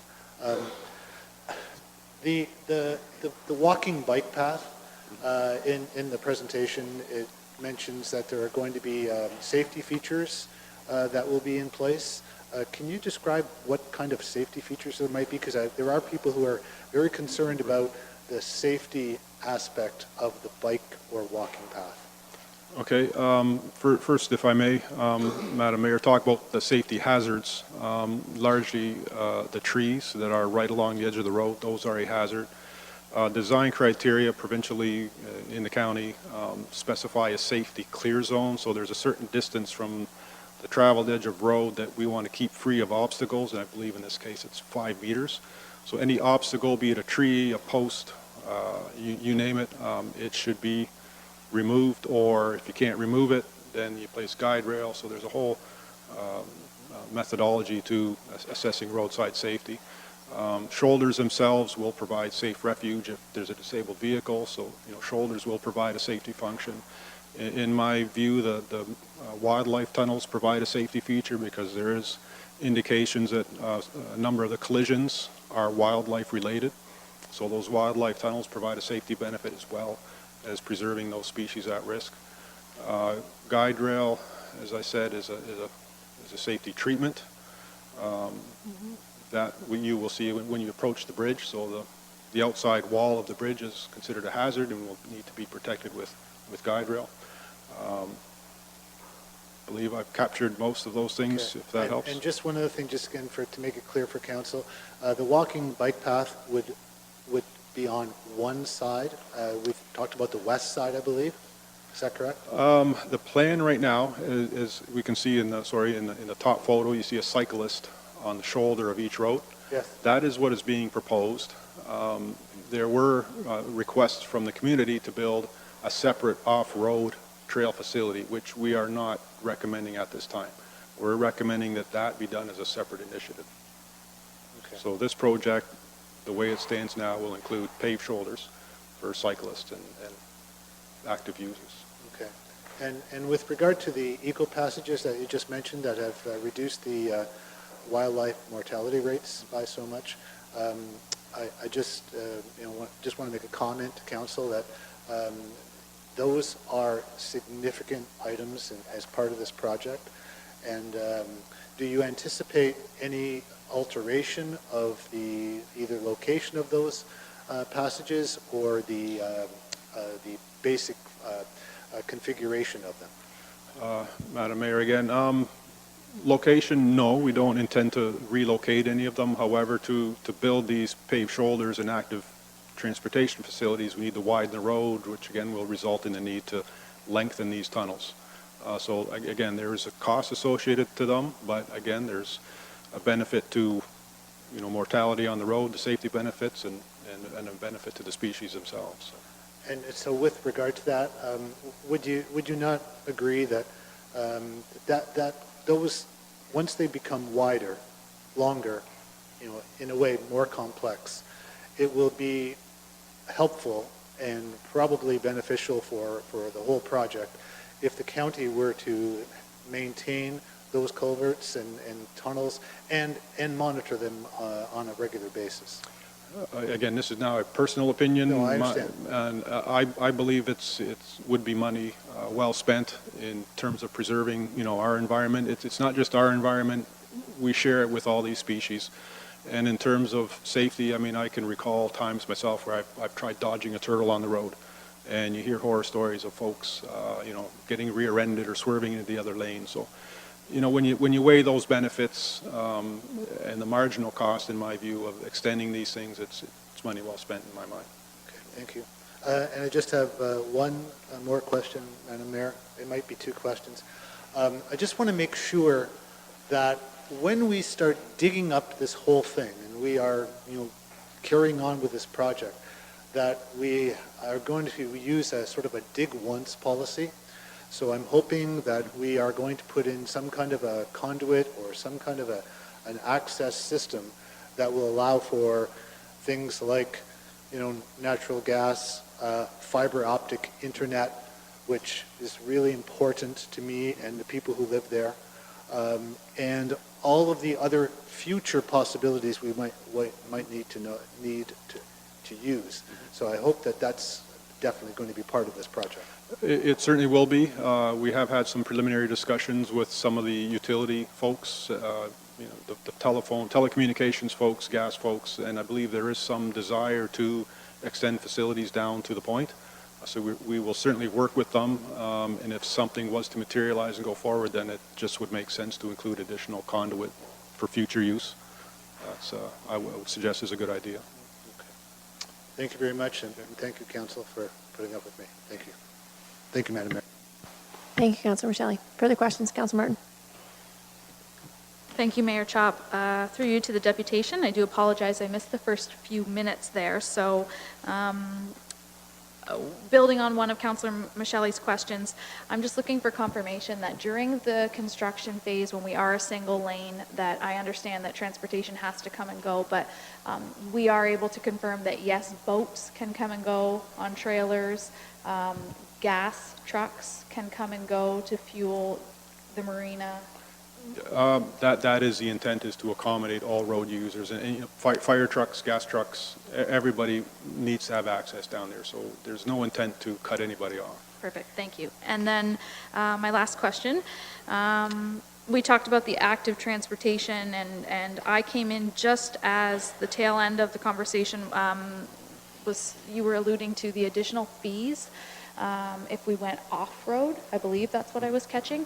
But from what I'm hearing, there would be additional fees to widen as well, because not only are we widening the road, we're also lengthening the culverts. So my question to you is, when the design process happens, is there additional consultation and feedback provided to council that says this is what we're looking at if we go off-road, this is what we're looking at if we stay on-road, and this is what could be included in an RFP, and additionally, in an RFP, can both options be included for someone to bid? I don't believe so. I mean, the whole point of this environmental assessment was to determine what should move forward in terms of construction, and the recommendation is to widen the road and pave the shoulders for active transportation, and to defer the off-road trail simply because there would be additional environmental permitting that we don't have. There could be additional archaeological impacts that we would not have assessed, and there could be property requirements. So to try to include the multi-use path going forward would slow down this process considerably and delay construction of the bridge and the road. So. Thank you for saying that, actually, because that was something I did want to include. If we were to do an active transportation path off-road now, do the permits allow for that to be done No. currently? No, they Okay. don't. Thank you very much. Thank you. Further questions? Councillor Michele? Councillor Columbus? Thank you, Madam Mayor. Question here, the excavation, you will be recommending that the existing pavement plus the substrate material underneath be lifted completely? Yes. Or are you just going to pave over top the current road? We normally engage a geotechnical consultant, so what they do is they drill boreholes to determine the suitability of that underlying substrate. If it's suitable, we do try to recycle it. If it's frost susceptible and so forth, then we would need to dig it out and place new substrate. Because I recall at the open house, there was somebody had some old photos, and there was even steel buried underneath the road. That type of thing. Yeah, I remember. So will the new road be higher than what it is right now? We're talking inches higher, not significant in terms of higher. Thank you. Councillor Huffman? Thank you, Madam Mayor. Just a quick question. In regards to the building period that you're looking at, obviously that would involve, mating season for different species and things like that. So in terms of the ecosystem and the local habitat, are there any delays that could be anticipated to accommodate this? Possibly. There are restrictions on when trees and vegetation can be removed because of bird nesting issues, and that's typically in the spring. There are also timing restrictions for working in the water so that we don't disturb fish habitat. So we defer those construction operations till an allowable period, but continue with other operations so that the entire project can proceed. Okay, so just to make a point for anyone who is watching and following along, that those issues are completely being taken care of and being monitored? Yes. Okay. And another quick question. What kind of artifacts? I believe there were a lot of Aboriginal, do you recall, Selena? I'm sure if there were any in a lot of Indigenous, yeah. Okay. Councillor Van Passen? Thank you, Madam Mayor. Historically, one of the problems on the causeway is people pulling over to park beside the road to go look temporarily at the beautiful flora and fauna. And, the proposal is a full lane, 1.5 meter paved shoulder, 1 meter of gravel. Is there any consideration, where it is practicable to extend that gravel shoulder so that cars could pull completely off of the paved section in certain areas where the good viewing areas are?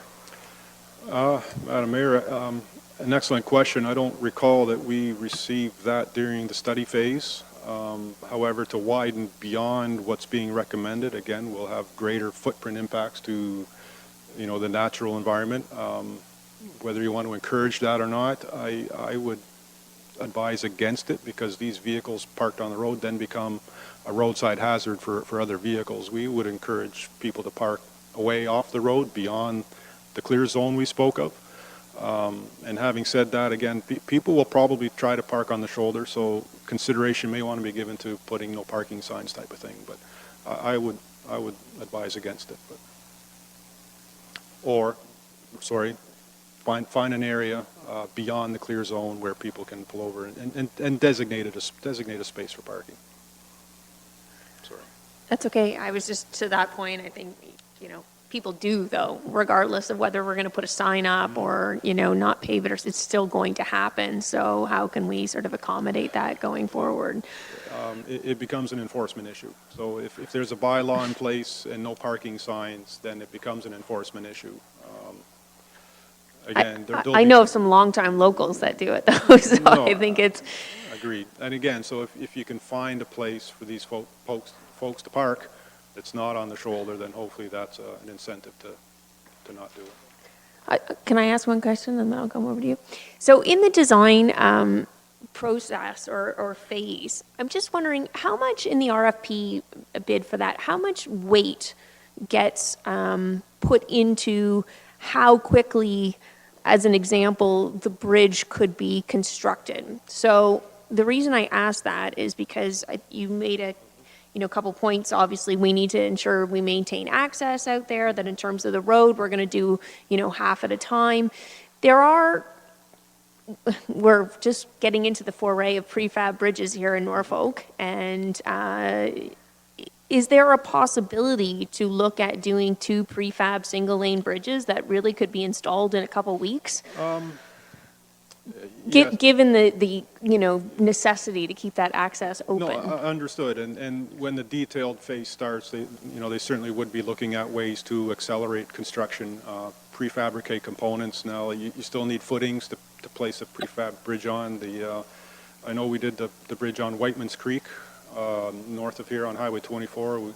That was our old Lego bridge. That was a prefabricated component bridge that was sort of glued together with high performance concrete. So the difficulty is you'll pay a premium for those things, but if it's worth accelerating, then you could consider it. The other thing that can be done in construction contracts is to apply incentives or disincentives. You can give them a bonus for finishing early. You can penalize them for being late. So those things can be considered when access and length of construction is an issue. Okay. Thank you. Councilor Shelley? Thank you, Madam Mayor. That was a really good question. That was one I was going to ask, so thank you for that. That was excellent. I'm just wondering, because, and this is just a question I've been asked by residents, the bike paths that are on each side, this just a little bit more of the safety concern that people have.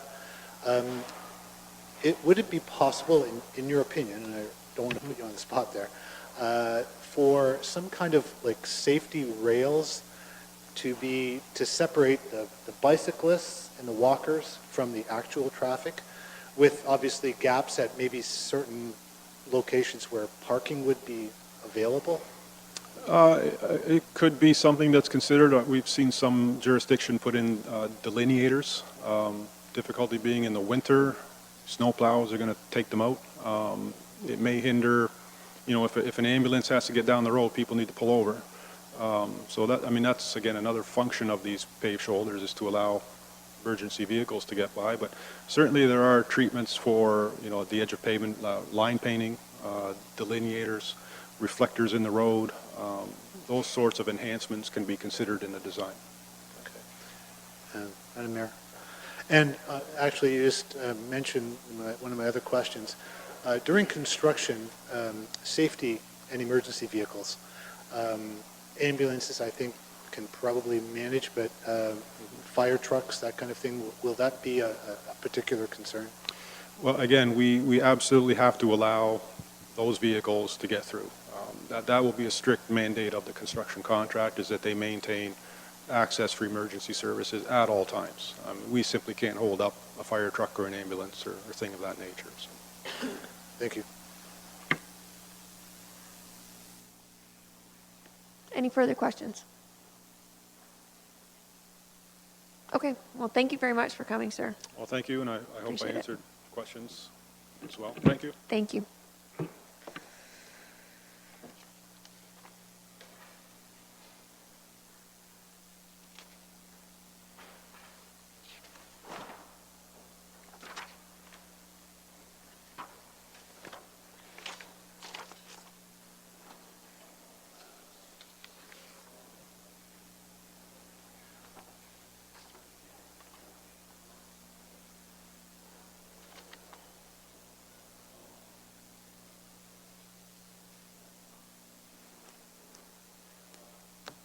Mr. Schlang, I believe you're up, or did you want to take a break?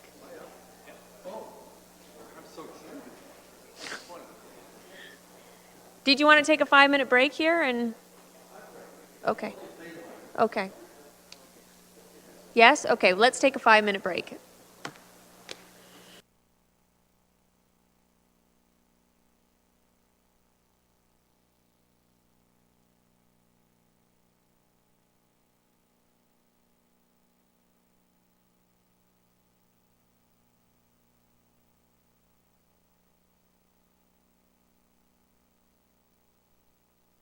On a strip of sandy soil lies a county called Norfolk. It's Ontario, South Coast, you know, and it's surely not remote. If you pass through or spend a day or decide to call it home, you'll see why we love it here and are proud to call it our own. Norfolk, Norfolk, a southern county home. Norfolk, Norfolk, we know you can't go wrong with the friendly folk of Norfolk. You won't be a stranger long. Take in the small town atmosphere, be amazed at all that we grow. Like our kids that go and see the world and can't wait to return home. Drop a line in a placid lake or stroll along the shore. Take a tour on a peaceful country road and bound to be back for more.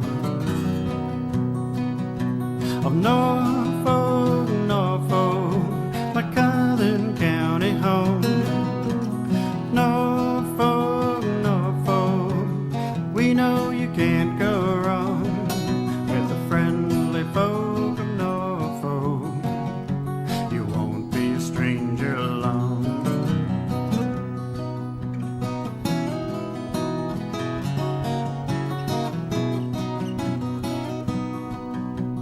With hard work, we built a dream that only willing hands could do.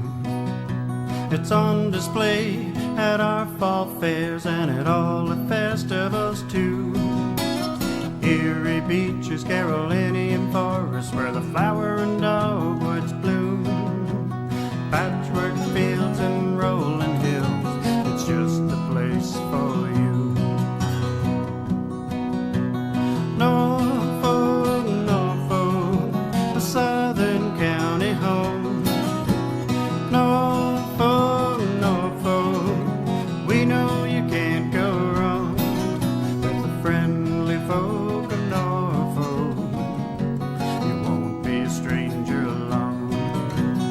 Norfolk, Norfolk, Norfolk, Norfolk, you won't be a stranger long. On a strip of sandy soil lies a county called Norfolk. It's Ontario, South Coast, you know, and it's surely not remote. If you pass through or spend a day or decide to call it home, you'll see why we love it here and are proud to call it our own. Norfolk, Norfolk, a southern county home. Norfolk, Norfolk, we know you can't go wrong with the friendly folk of Norfolk. You won't be a stranger long. Take in the small town atmosphere, be amazed at all that we grow. Like our kids that go and see the world and can't wait to return home. Drop a line in a placid lake or stroll along the shore. Take a tour on a peaceful country road and bound to be back for more. Of Norfolk, Norfolk, my Southern county home. Norfolk, Norfolk, we know you can't go wrong with the friendly folk of Norfolk. You won't be a stranger long.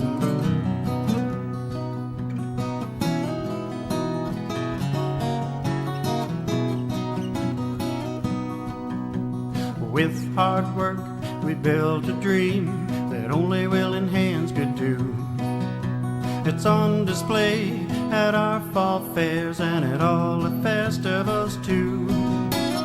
Erie beaches, Carolinian forests, where the flower and dogwoods bloom.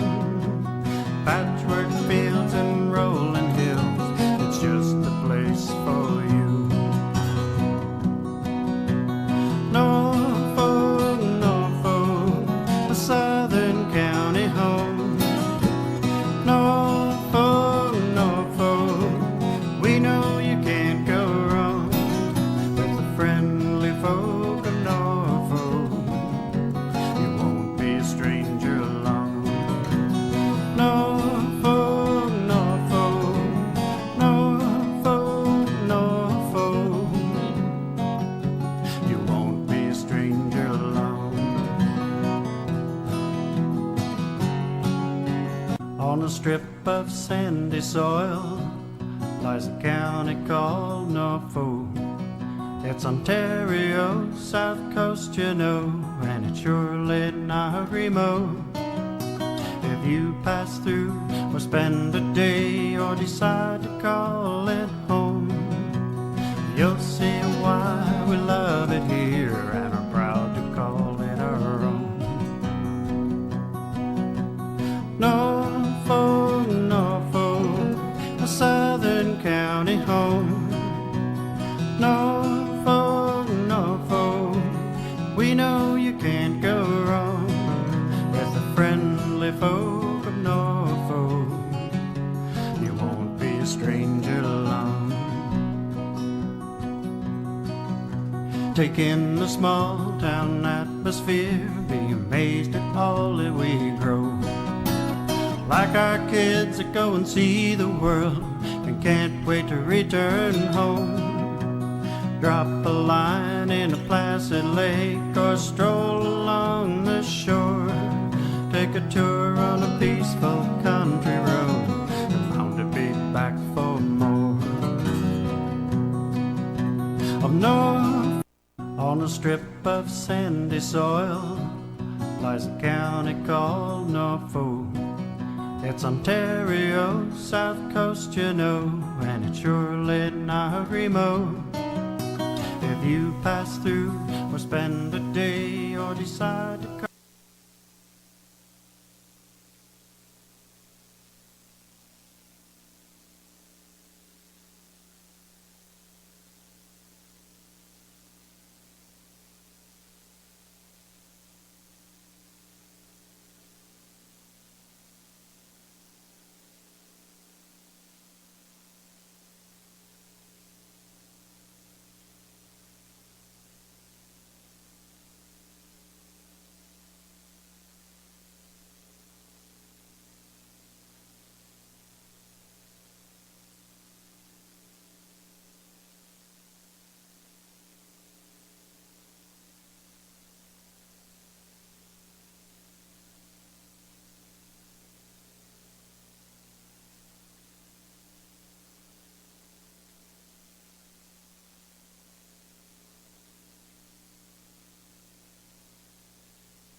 On a strip of sandy soil lies a county called Norfolk.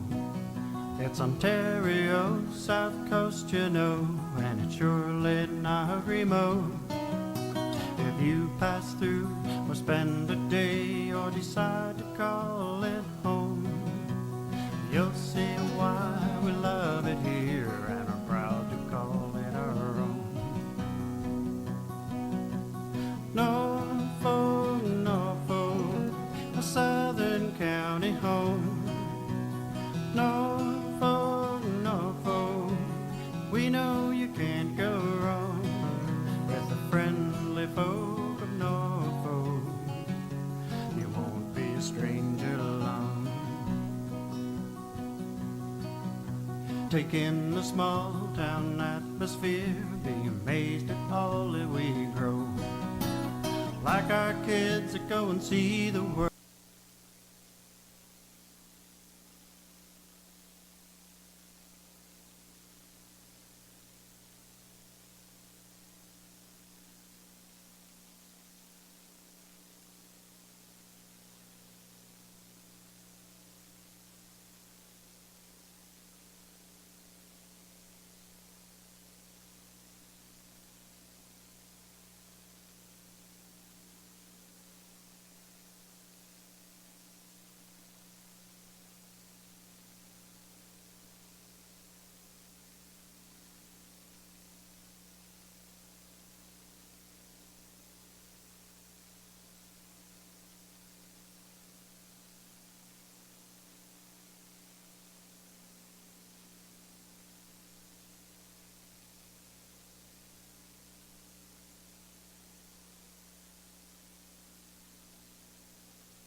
All right, are we ready?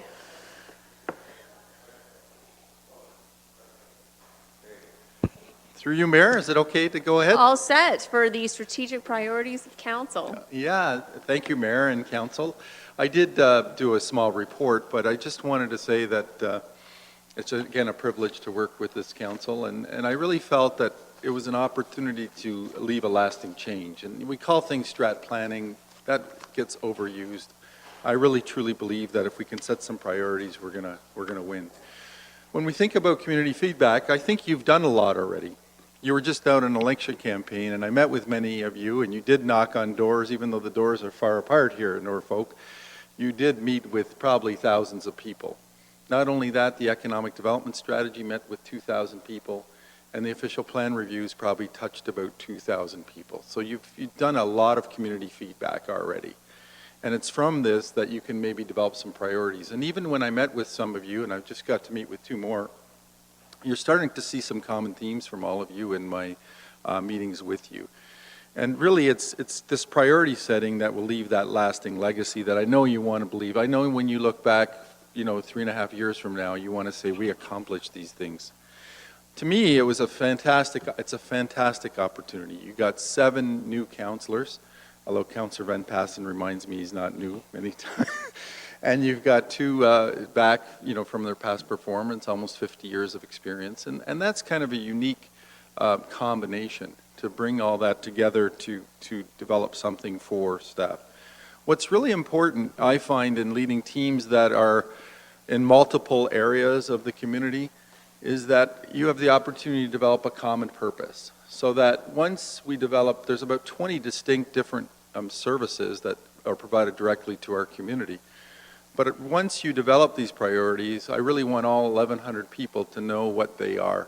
So we can all rally around a common purpose, no matter if you're in EMS or in roads or in parks or in bylaw. If we have this common sort of roadmap or play, we're all playing to the same song sheet. And that really reminds me of, because I was a rower, I grew up in St. Catharines, so you all had to row. And I found that when you're rowing together, that boat moves so fast, it's unbelievable. But if you're not rowing together, you actually go in circles. Has anyone ever rowed in a rowing boat before? Like when you're paddling, and some of them are paddling too hard, and others are, the coxswain's saying we're going in circles. We're actually not moving forward.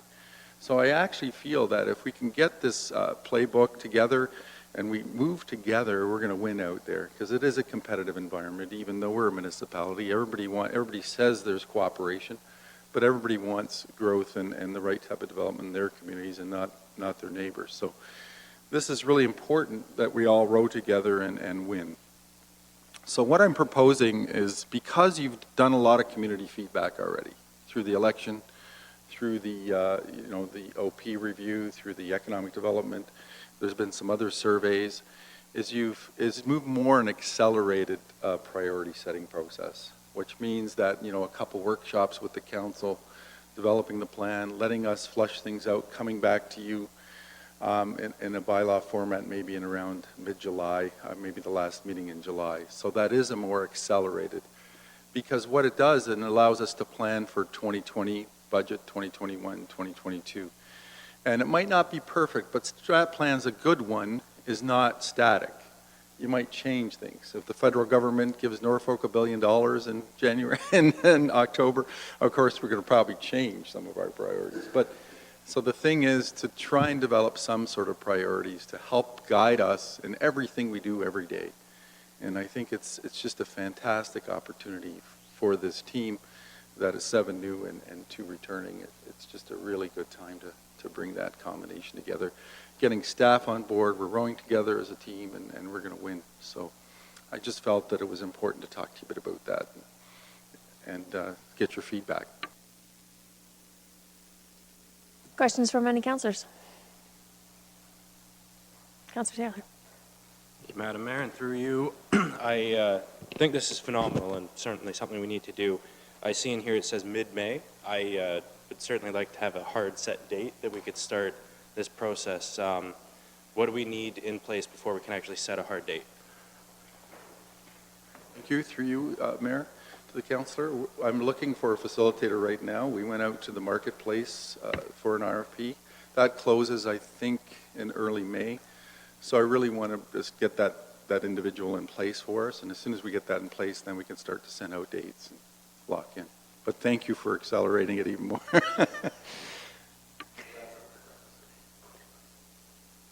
Councillor Martin. Thank you, Mayor Chop. To our CAO, that was inspiring, and I think it is well-timed because it's very easy to get bogged down with learning the job and forgetting why you're here. So I think it's pretty energizing to read this and hear from you. I'm really excited and looking forward to it. I want to just build on Councillor Taylor's question. Is there something from my end or our end that we can do to become prepared when you give us a date? We're ready. Should there be types of things that you're looking for in writing to come to you, or what can we do to be ready? Well, thank you so much, Councillor. And I think it was making the time to meet with me. So I'm actually going to consolidate some of the common feedback that I heard. I'm not going to put council names on it.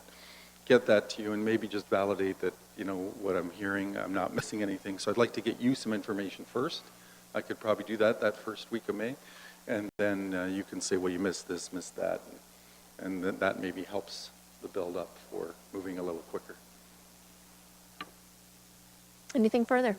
Councillor Van Passen. Thank you, Madam Mayor. Yeah, I was fully expecting to come here today and be told that we're not getting next Tuesday off because we actually have a break in our schedule. So I'm glad that he's not pushing us that hard on this thing. So, but yeah, if you need to sit down and do a bit more of a tour of the county, I'd be more than happy to go out and do that with you. So, Thank you, through you, Mayor. Thank you very much. You guys have given me a lot of time already, so I really appreciate it. Anything further? Thank you, sir. Thank you.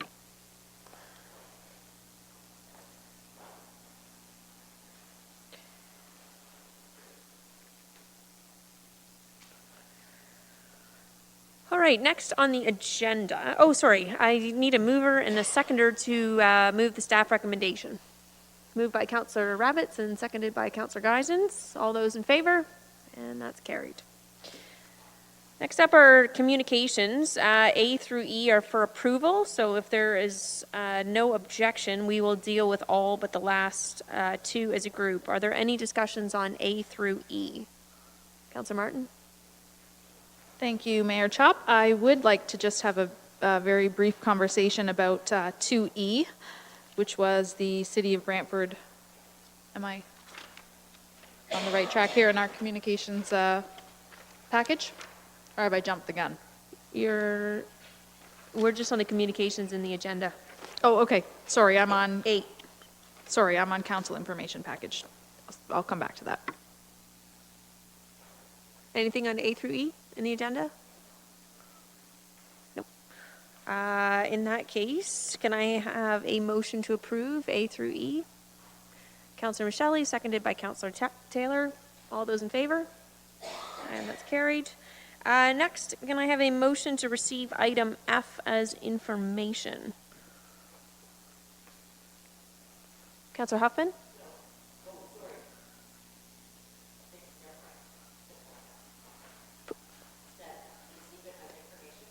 Correct. You're moving that? Perfect. Seconded by Councillor Taylor. All those in favor? And that's carried. No. Item G is the request for a grant in the amount equal to the park rental. This has been historically supported by council, and I have a motion for approval that council approve the grant funding request. Can I have a mover and a seconder or discussion first? Councillor Martin? Thank you, Mayor Chop. I am wondering where that grant will be funded. I asked this because we had a discussion about that previously with regards to our Christmas luncheon in Port Dover. Good question. Through you, this has always come from the mayor and council grants to others. So it's the mayor and council grant fund. Councillor Martin? Thank you. So if I recall, that is the same the same grant as the Christmas luncheon. I would just like to maybe include in this recommendation that correspondence be made to this group, just as we will do with the, have done with the Port Dover group, to make them aware of the grant application process. Councillor Columbus? Thank you, Madam Mayor. How many dollars are we looking at here with this request? Through you, I'm not entirely sure because it's a park rental for the Little Inwood Park. Through the chair of the council, I can probably get that answer within a few minutes. It's fairly minor, but I do need to go to staff for that. I don't have that information. Thanks, Mr. Cridland. Thank you. Councillor Huffman? Thank you, Mayor Chop. So just, this is just a general question. Hopefully someone knows the answer. The Corvettes of Southern Ontario, is this a non-profit group, a service group, or do they put funds back into the community? Do we know what percentage they put back? I'm just trying to get I'd like to try and keep our grant piece. I know this, we can't necessarily do this on the fly, but I would like to kind of streamline that grant process that we're only giving to, you know, service groups and individuals who quite a percentage is coming back to the community. Thank you. Mr. Cridland, do you know anything about the Linwood Corvettes? Through the mayor, I will include it in this email to staff, and hopefully within minutes have that answer. Councillor Michelli? Thank you, Madam Mayor. I think this is a question for the clerk. Andy, when we give out these grants to all these organizations, each one is usually going to be a different dollar amount. Do we have any kind of like guidelines about, you know, how, is there a maximum that we can provide people with?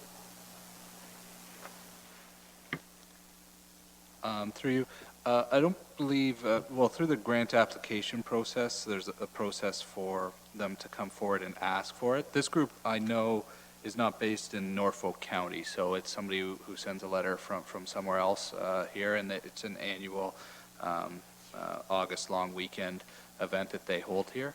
That is just it's a car show, and I believe the last couple of years they did go through the special events process, so they were working with employee and corporate services in that respect, but my understanding is that there is no maximum.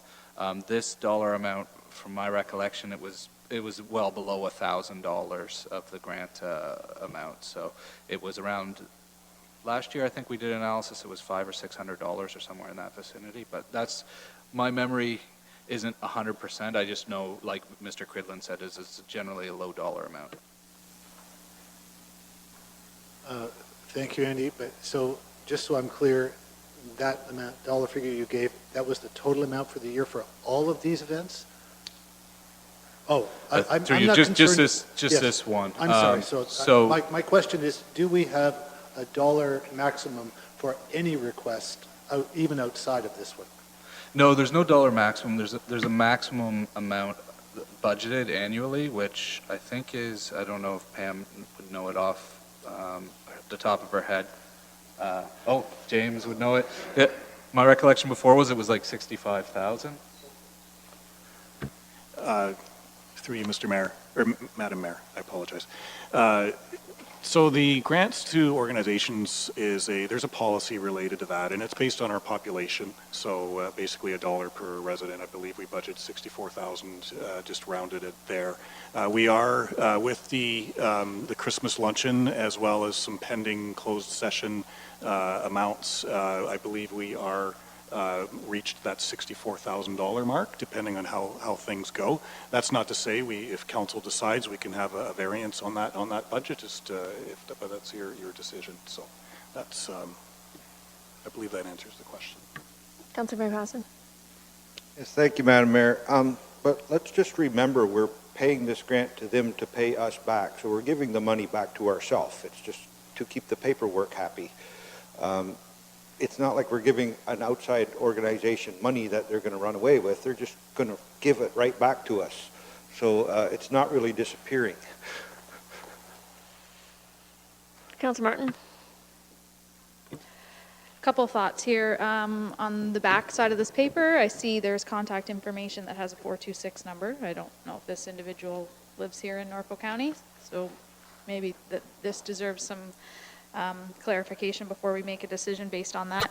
Additionally, Linwood Park, we're not talking about infrastructure per se where we need to pay someone to go and unlock a door and man a workstation or clean the ice afterwards. And I'm just wondering what type of foot traffic this puts in downtown Simcoe on the civic weekend, that it may still be bringing some economic development to the downtown core that we're not talking about. But I think maybe part of the bigger picture here is really starting to address these and encourage people to go through that proper application process. Councilor Columbus. Yes, I'm aware of another car show that's taking place at the Strawberry Festival in Delhi, June the 15th, and they did pay a fee to use the Quant Park. I think it was $89 or something. So there is a precedent been set whereby car show exhibit has been charged a fee. I'm just wondering myself, I mean, there was, with Port Dover, there was a bit of an issue made that we were going over the 65,000, and it just made it seem like it was a one-off kind of situation, but it sort of wasn't kind of part of that discussion today with this one. Do we have more that we can expect to come forward? Through you, Madam Mayor, there is a closed session report where we're thinking of waiving some fees. And whenever we waive fees, which I don't really like that terminology because we're not really waiving fees, we're giving the organization a grant in lieu of the fees. And that comes out of that budget. So, so currently, depending on how that closed session goes, we are hovering around the $64,000 mark for the budgeted items. I know, just in terms of accounting, that this is why, I mean, for myself, I kind of prefer the term of waiving the fees because then it's not impacting, arguably, as we're trying to stay on budget for the year, could potentially drive us into a deficit situation, but it's not costing us any more money. So how Can I? Sure. Through you, Mayor, a best practice is what Councilor Martin said. I don't know why these are coming in after the application date and then you can budget for it and you don't run into these deficits, these one-off, and it's also more fair, just from what Councilor Columbus said. So I don't know, I have to sit with the team. I don't know why these are coming on an ongoing basis, so we got to look at this application process. But Mayor, with all due respect, you can't waive, you have to keep the departments whole. So there needs to be the revenue showing back for these hall rentals. It has to be cost neutral. I understand, but if it was done ahead of time where you... Yeah, then you budget for it. Correct. It's 100K. You figure cities like Brampton, where it's from, you had thousands of requests. So there was a closing date, and that was it. If they missed that closing date, that was the end of it. But so I'm sorry that you're getting these one off, but... Councilor Hoffman? Thank you, Mayor Chop. Actually, I don't think this is a one-off. I think we'll continue to get them all through the year, will we not, staff? Is that not? I'm just thinking of all the other events that are coming up through the county. So historically, I agree with you, is that there should be a period you apply. I like your term waiving, but I know that financially that can't be. Is that historically, if the way that it's been done, I'm like Pumpkin Fest, let's say, maybe they usually bring theirs forward in September if they're looking for some kind of grant for a rental for their car show. I don't know. I'm just thinking of all of the smaller festivals and things around. So is it typical that these would come through, like we're only in April, so this wouldn't really necessarily be a one-off request? I think Councilor Huffman, Ms. Duesling has... Yep. Through you, Mayor Chop, to Councillor Huffman, using Waterford Pumpkin Fest as an example, that is one that went through the grant process and they did receive a grant. So typically they should be in order to have applied earlier. I don't know for the rest of SLT, just because I am new, if they have historical information about these going through the year, but In terms of our application timelines, we would hope that they would have their paperwork in order so that we can include them all under their same realm. Thank you for that clarification. Councillor Michele? Thank you, Madam Mayor. I just do want to make a comment about Councillor Columbus mentioning that, you know, we have a similar activity, a similar event that has paid a fee, and I just don't want to put us in a position where we are treating individual groups dissimilarly. And I think we either have to, I'm hoping, refund the fee to that organization in Delhi, or charge this group a small fee just to be fair. I'm just concerned about making sure that we have the appearance of, to give the appearance that we are treating like things the same. Thank you. Councillor Geisens? Thank you, Mr. Mayor. The Cortland Lions are also having a car rally, or whatever you want to call it, and they have paid, I think, something like $65 or $70. And we did the same thing last year, and we're doing it again. So the $70 isn't a big deal for at least ours. So I can't see that would hurt anybody else. Thank you.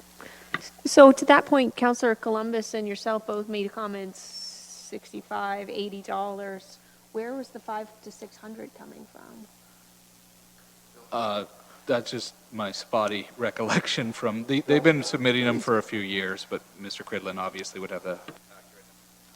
Through the chair to, or the mayor through county council, it's a $65 fee for the park rental. So That's it, okay. It's right in line with what Councillor Geisens and Councillor Columbus are talking about. Councillor Huffman? So can I make a motion then? You betcha. Okay, I'd like to make a motion that we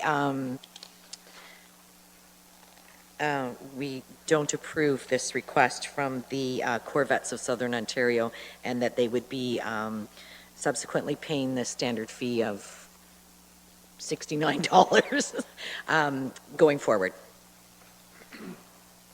Councillor Michele? Thank you, Madam Mayor. Just before we go there, I'm just wondering, because I do notice that the application has been signed by a resident of Simcoe, and I'm just wondering if, and maybe the clerk can help me with this, or Mr. Cridlin, have they paid this fee in previous years, or is this going to be another one of those, oh, this year you have to pay because we decided that way, and it's not consistent? I'm concerned about the fairness. Through you to assist, I know in the past when I began here, this was something where the council was actually just passing motions to waive the fee, and we said, no, we have to account for this fee. So these events go back probably over a decade here with Norfolk County, and they've never been charged. Is there a seconder for Councillor Huffman's motion? Councillor Geisens, any further discussion? Councillor Rabbits? Thank you, Mayor Chop. And through you to our council, and specifically I'm directing my comments towards our CAO, I would encourage and suggest that you do have an honest discussion with our senior leadership team about discussing matters that are, you know, arguably trivial in nature in terms of $65. We've spent a significant amount of time this evening in debate. It was educational in terms of finding out what different user groups are paying for these different recreational spaces, but honestly, discussing a $65, $85 fee for use of one of our parks, I don't believe is an efficient use of our time. Thank you. Thank you, Councillor Rabbits. Any further discussion? Call the vote. All those in favor? And that's carried.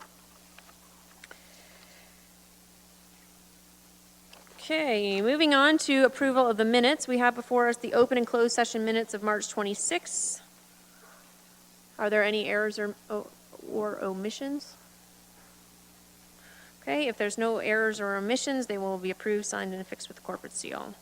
Moving on to reports of committees, April 16th, CIC. Can I have a motion to approve the April 16th minutes with the exception of item 11 related to Whistling Gardens? Mover and a seconder. I think I might have had one on a paper, but.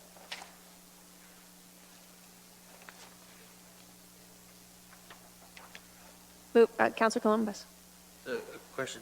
I thought I heard you read March 26th, council minutes of March 26th. Oh, sorry, if I did, Is it the April 20 16th, my apologies. I've got April 9th here.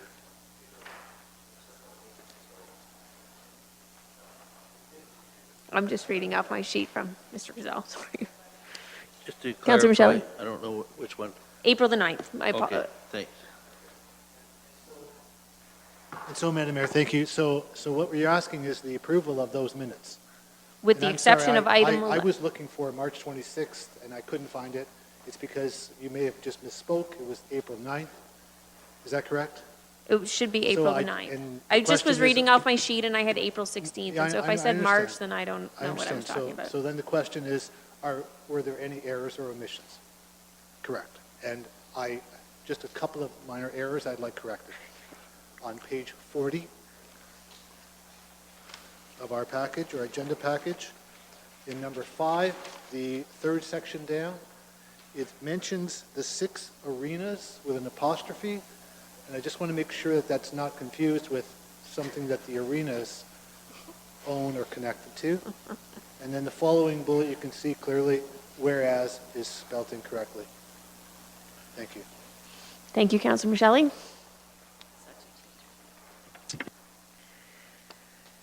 Okay, can I have a mover and seconder with those corrections? Councilor Huffman and seconded by Councilor Taylor. All those in favor? And that's carried. Next is the Norfolk County Accessibility Advisory Committee minutes of March the 9th. Okay, that's, okay, April.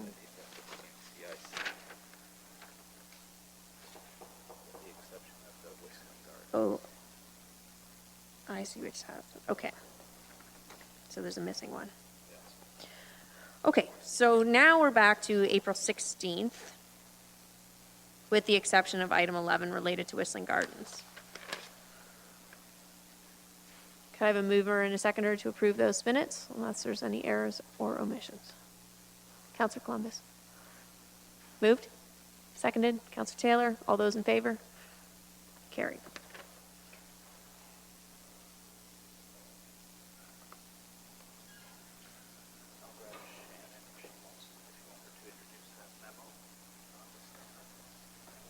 Okay.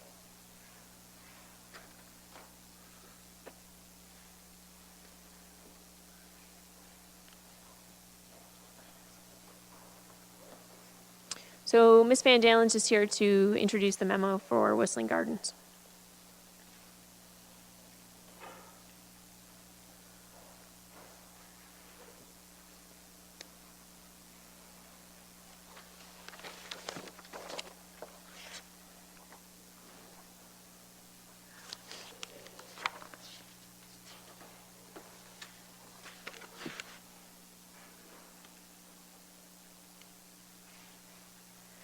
Good afternoon, council and staff and public. There's an information memo that was provided in follow-up to a deputation that was presented at last week's council meeting. The memo essentially outlines the steps that are required in terms of the proponent or the property owner following up with concerts and wedding receptions, thank you, as of right on the property. There's two opportunities, or there's essentially two steps or two options that would be put forward to Whistling Gardens. One is an official plan amendment and zoning bylaw amendment that would allow it on a permanent basis. The other opportunity is a temporary use bylaw. Temporary use bylaws are passed for a period of 3 years and don't require the same amount of studies and reports to follow up because they're not part of the on a permanent basis. So that is outlined in the memo that was presented to you. I would also like to note that we did have some conversations with Ms. Heimbecker this morning as well, and for some of the upcoming events and festivals that she has planned for this year, I do believe there is some opportunity that we can work with the proponent so that it would stay out of the planning realm and no applications would be required. But I'm here to answer any other questions if there are any. Thank you. Thank you, Ms. Van Dalen. Questions? Councillor Martin? Thank you, Mayor Chop. Through you to Ms. Van Dalen, thank you for bringing this back so quickly. Just because this was on our desk today, just a confirmation here. Under the OPA, the property owners would be potentially subjected to additional studies, noise impact, traffic impact, planning justification, and environmental impact. To you, Madam Mayor, that is correct. We would want to speak a little bit more in depth with the proponent to see exactly kind of what she's looking at doing, to see what studies may be required, and to examine the extent of what she's proposing to do. Okay, thank you. So option 2 would give Wanda 3 years to potentially do said studies.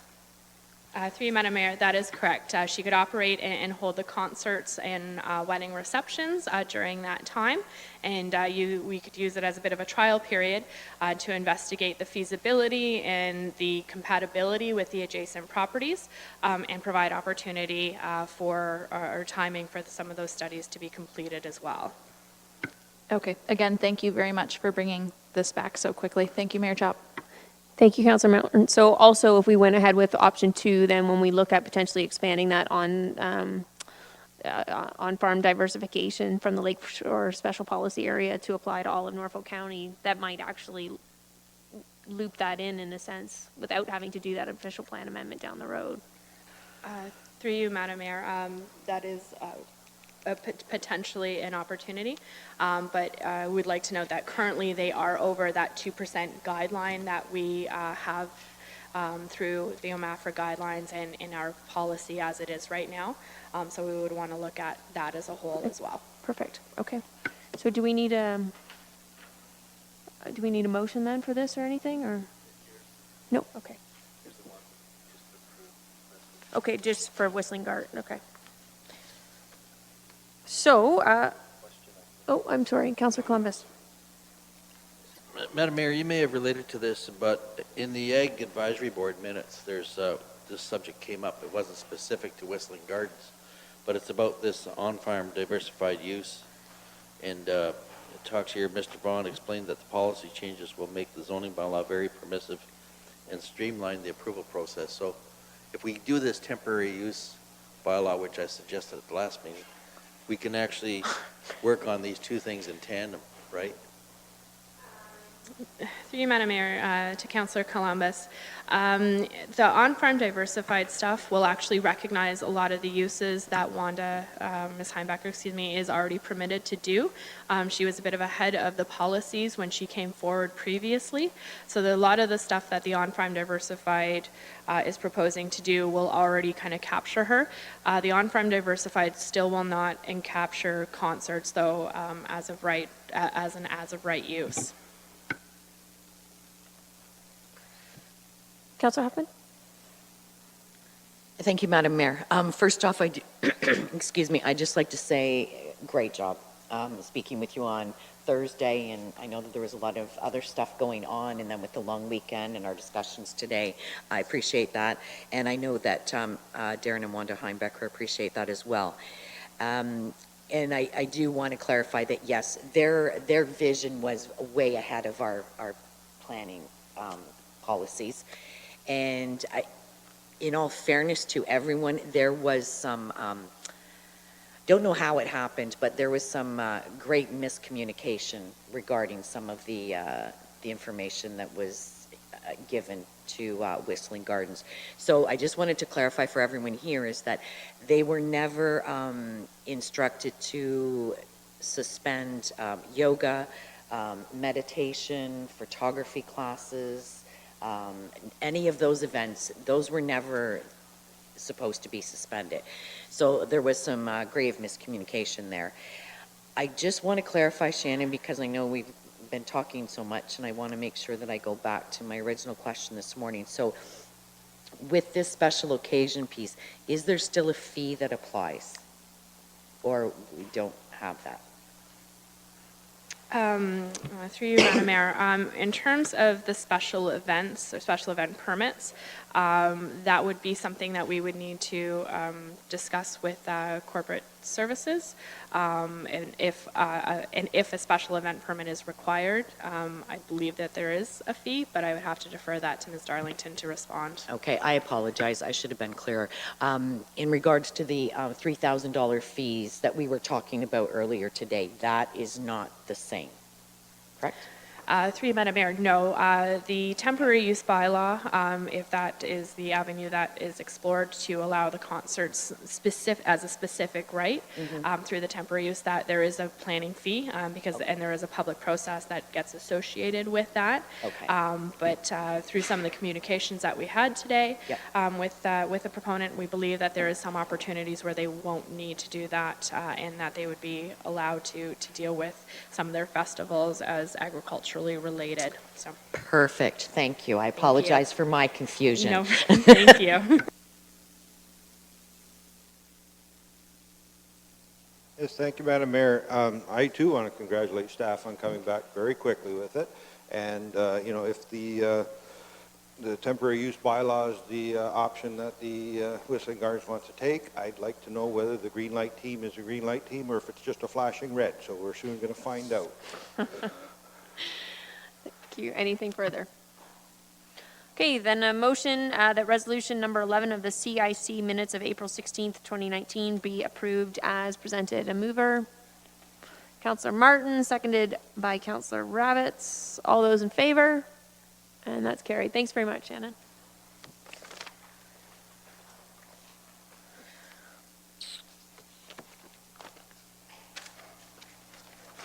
Just since we're at a line here, I'm just back onto the report of the committees then, yeah? Andy? Okay. Okay.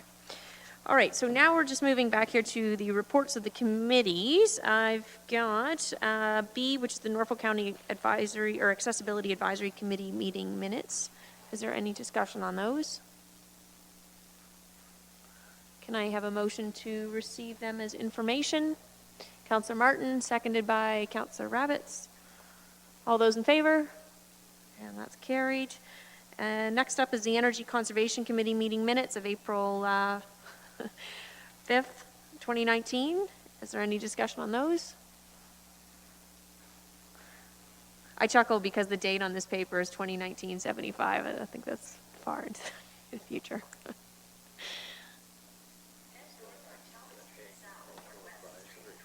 Oh, did I skip?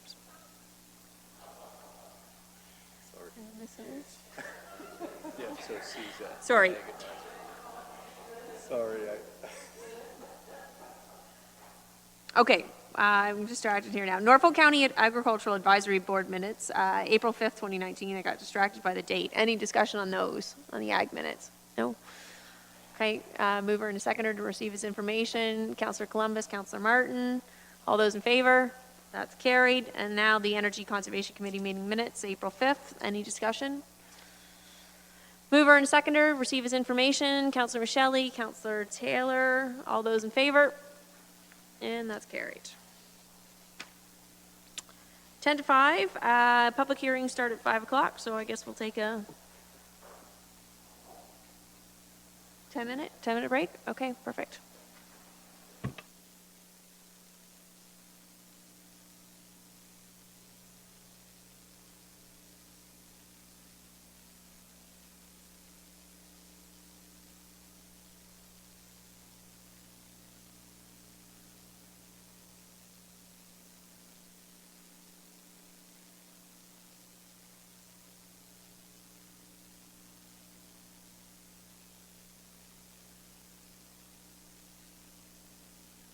On a strip of sandy soil lies a county called Norfolk.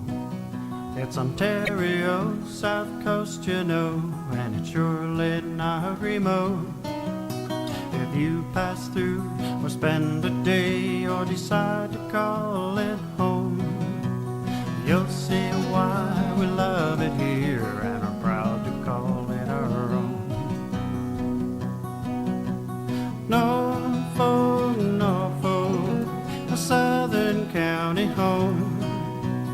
Norfolk, Norfolk, we know you can't go wrong with a friendly friendly folk of Norfolk. You won't be a stranger long. Take in the small town atmosphere, be amazed at all that we grow. Like our kids that go and see the world and can't wait to return home. Drop a line in a placid lake or stroll along the shore.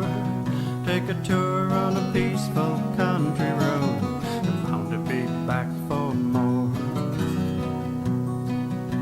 Of Norfolk, Norfolk, my Southern county home. Norfolk, Norfolk, we know you can't go wrong with the friendly folk of Norfolk. You won't be a stranger long.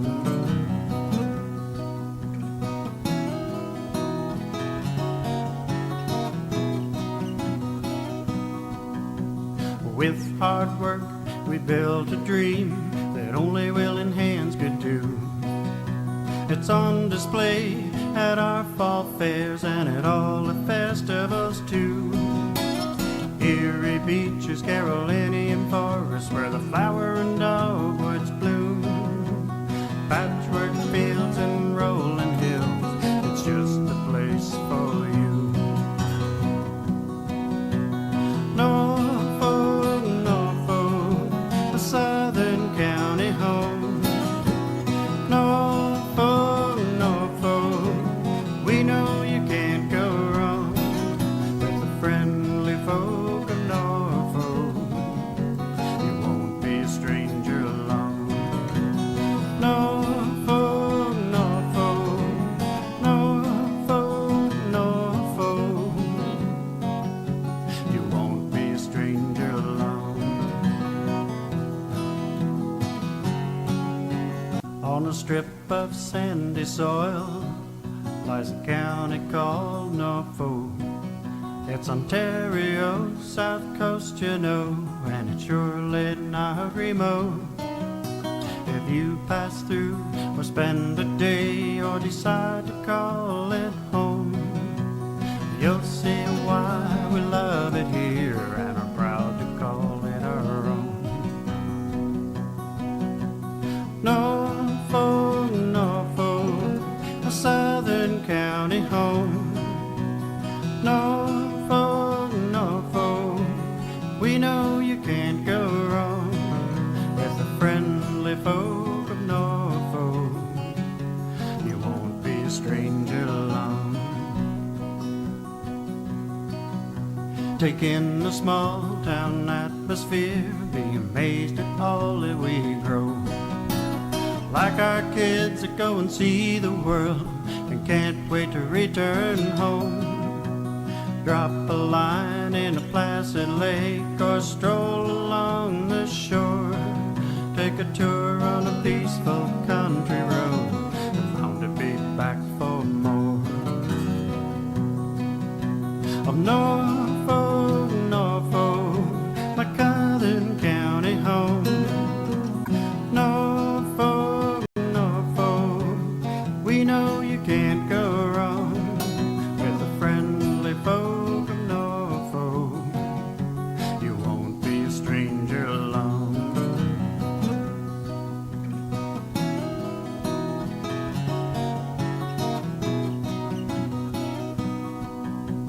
With hard work, we built a dream that only willing hands could do. It's on display at our fall fairs and at all the festivals too. Erie beaches, Carolinian forests, where the flower and dog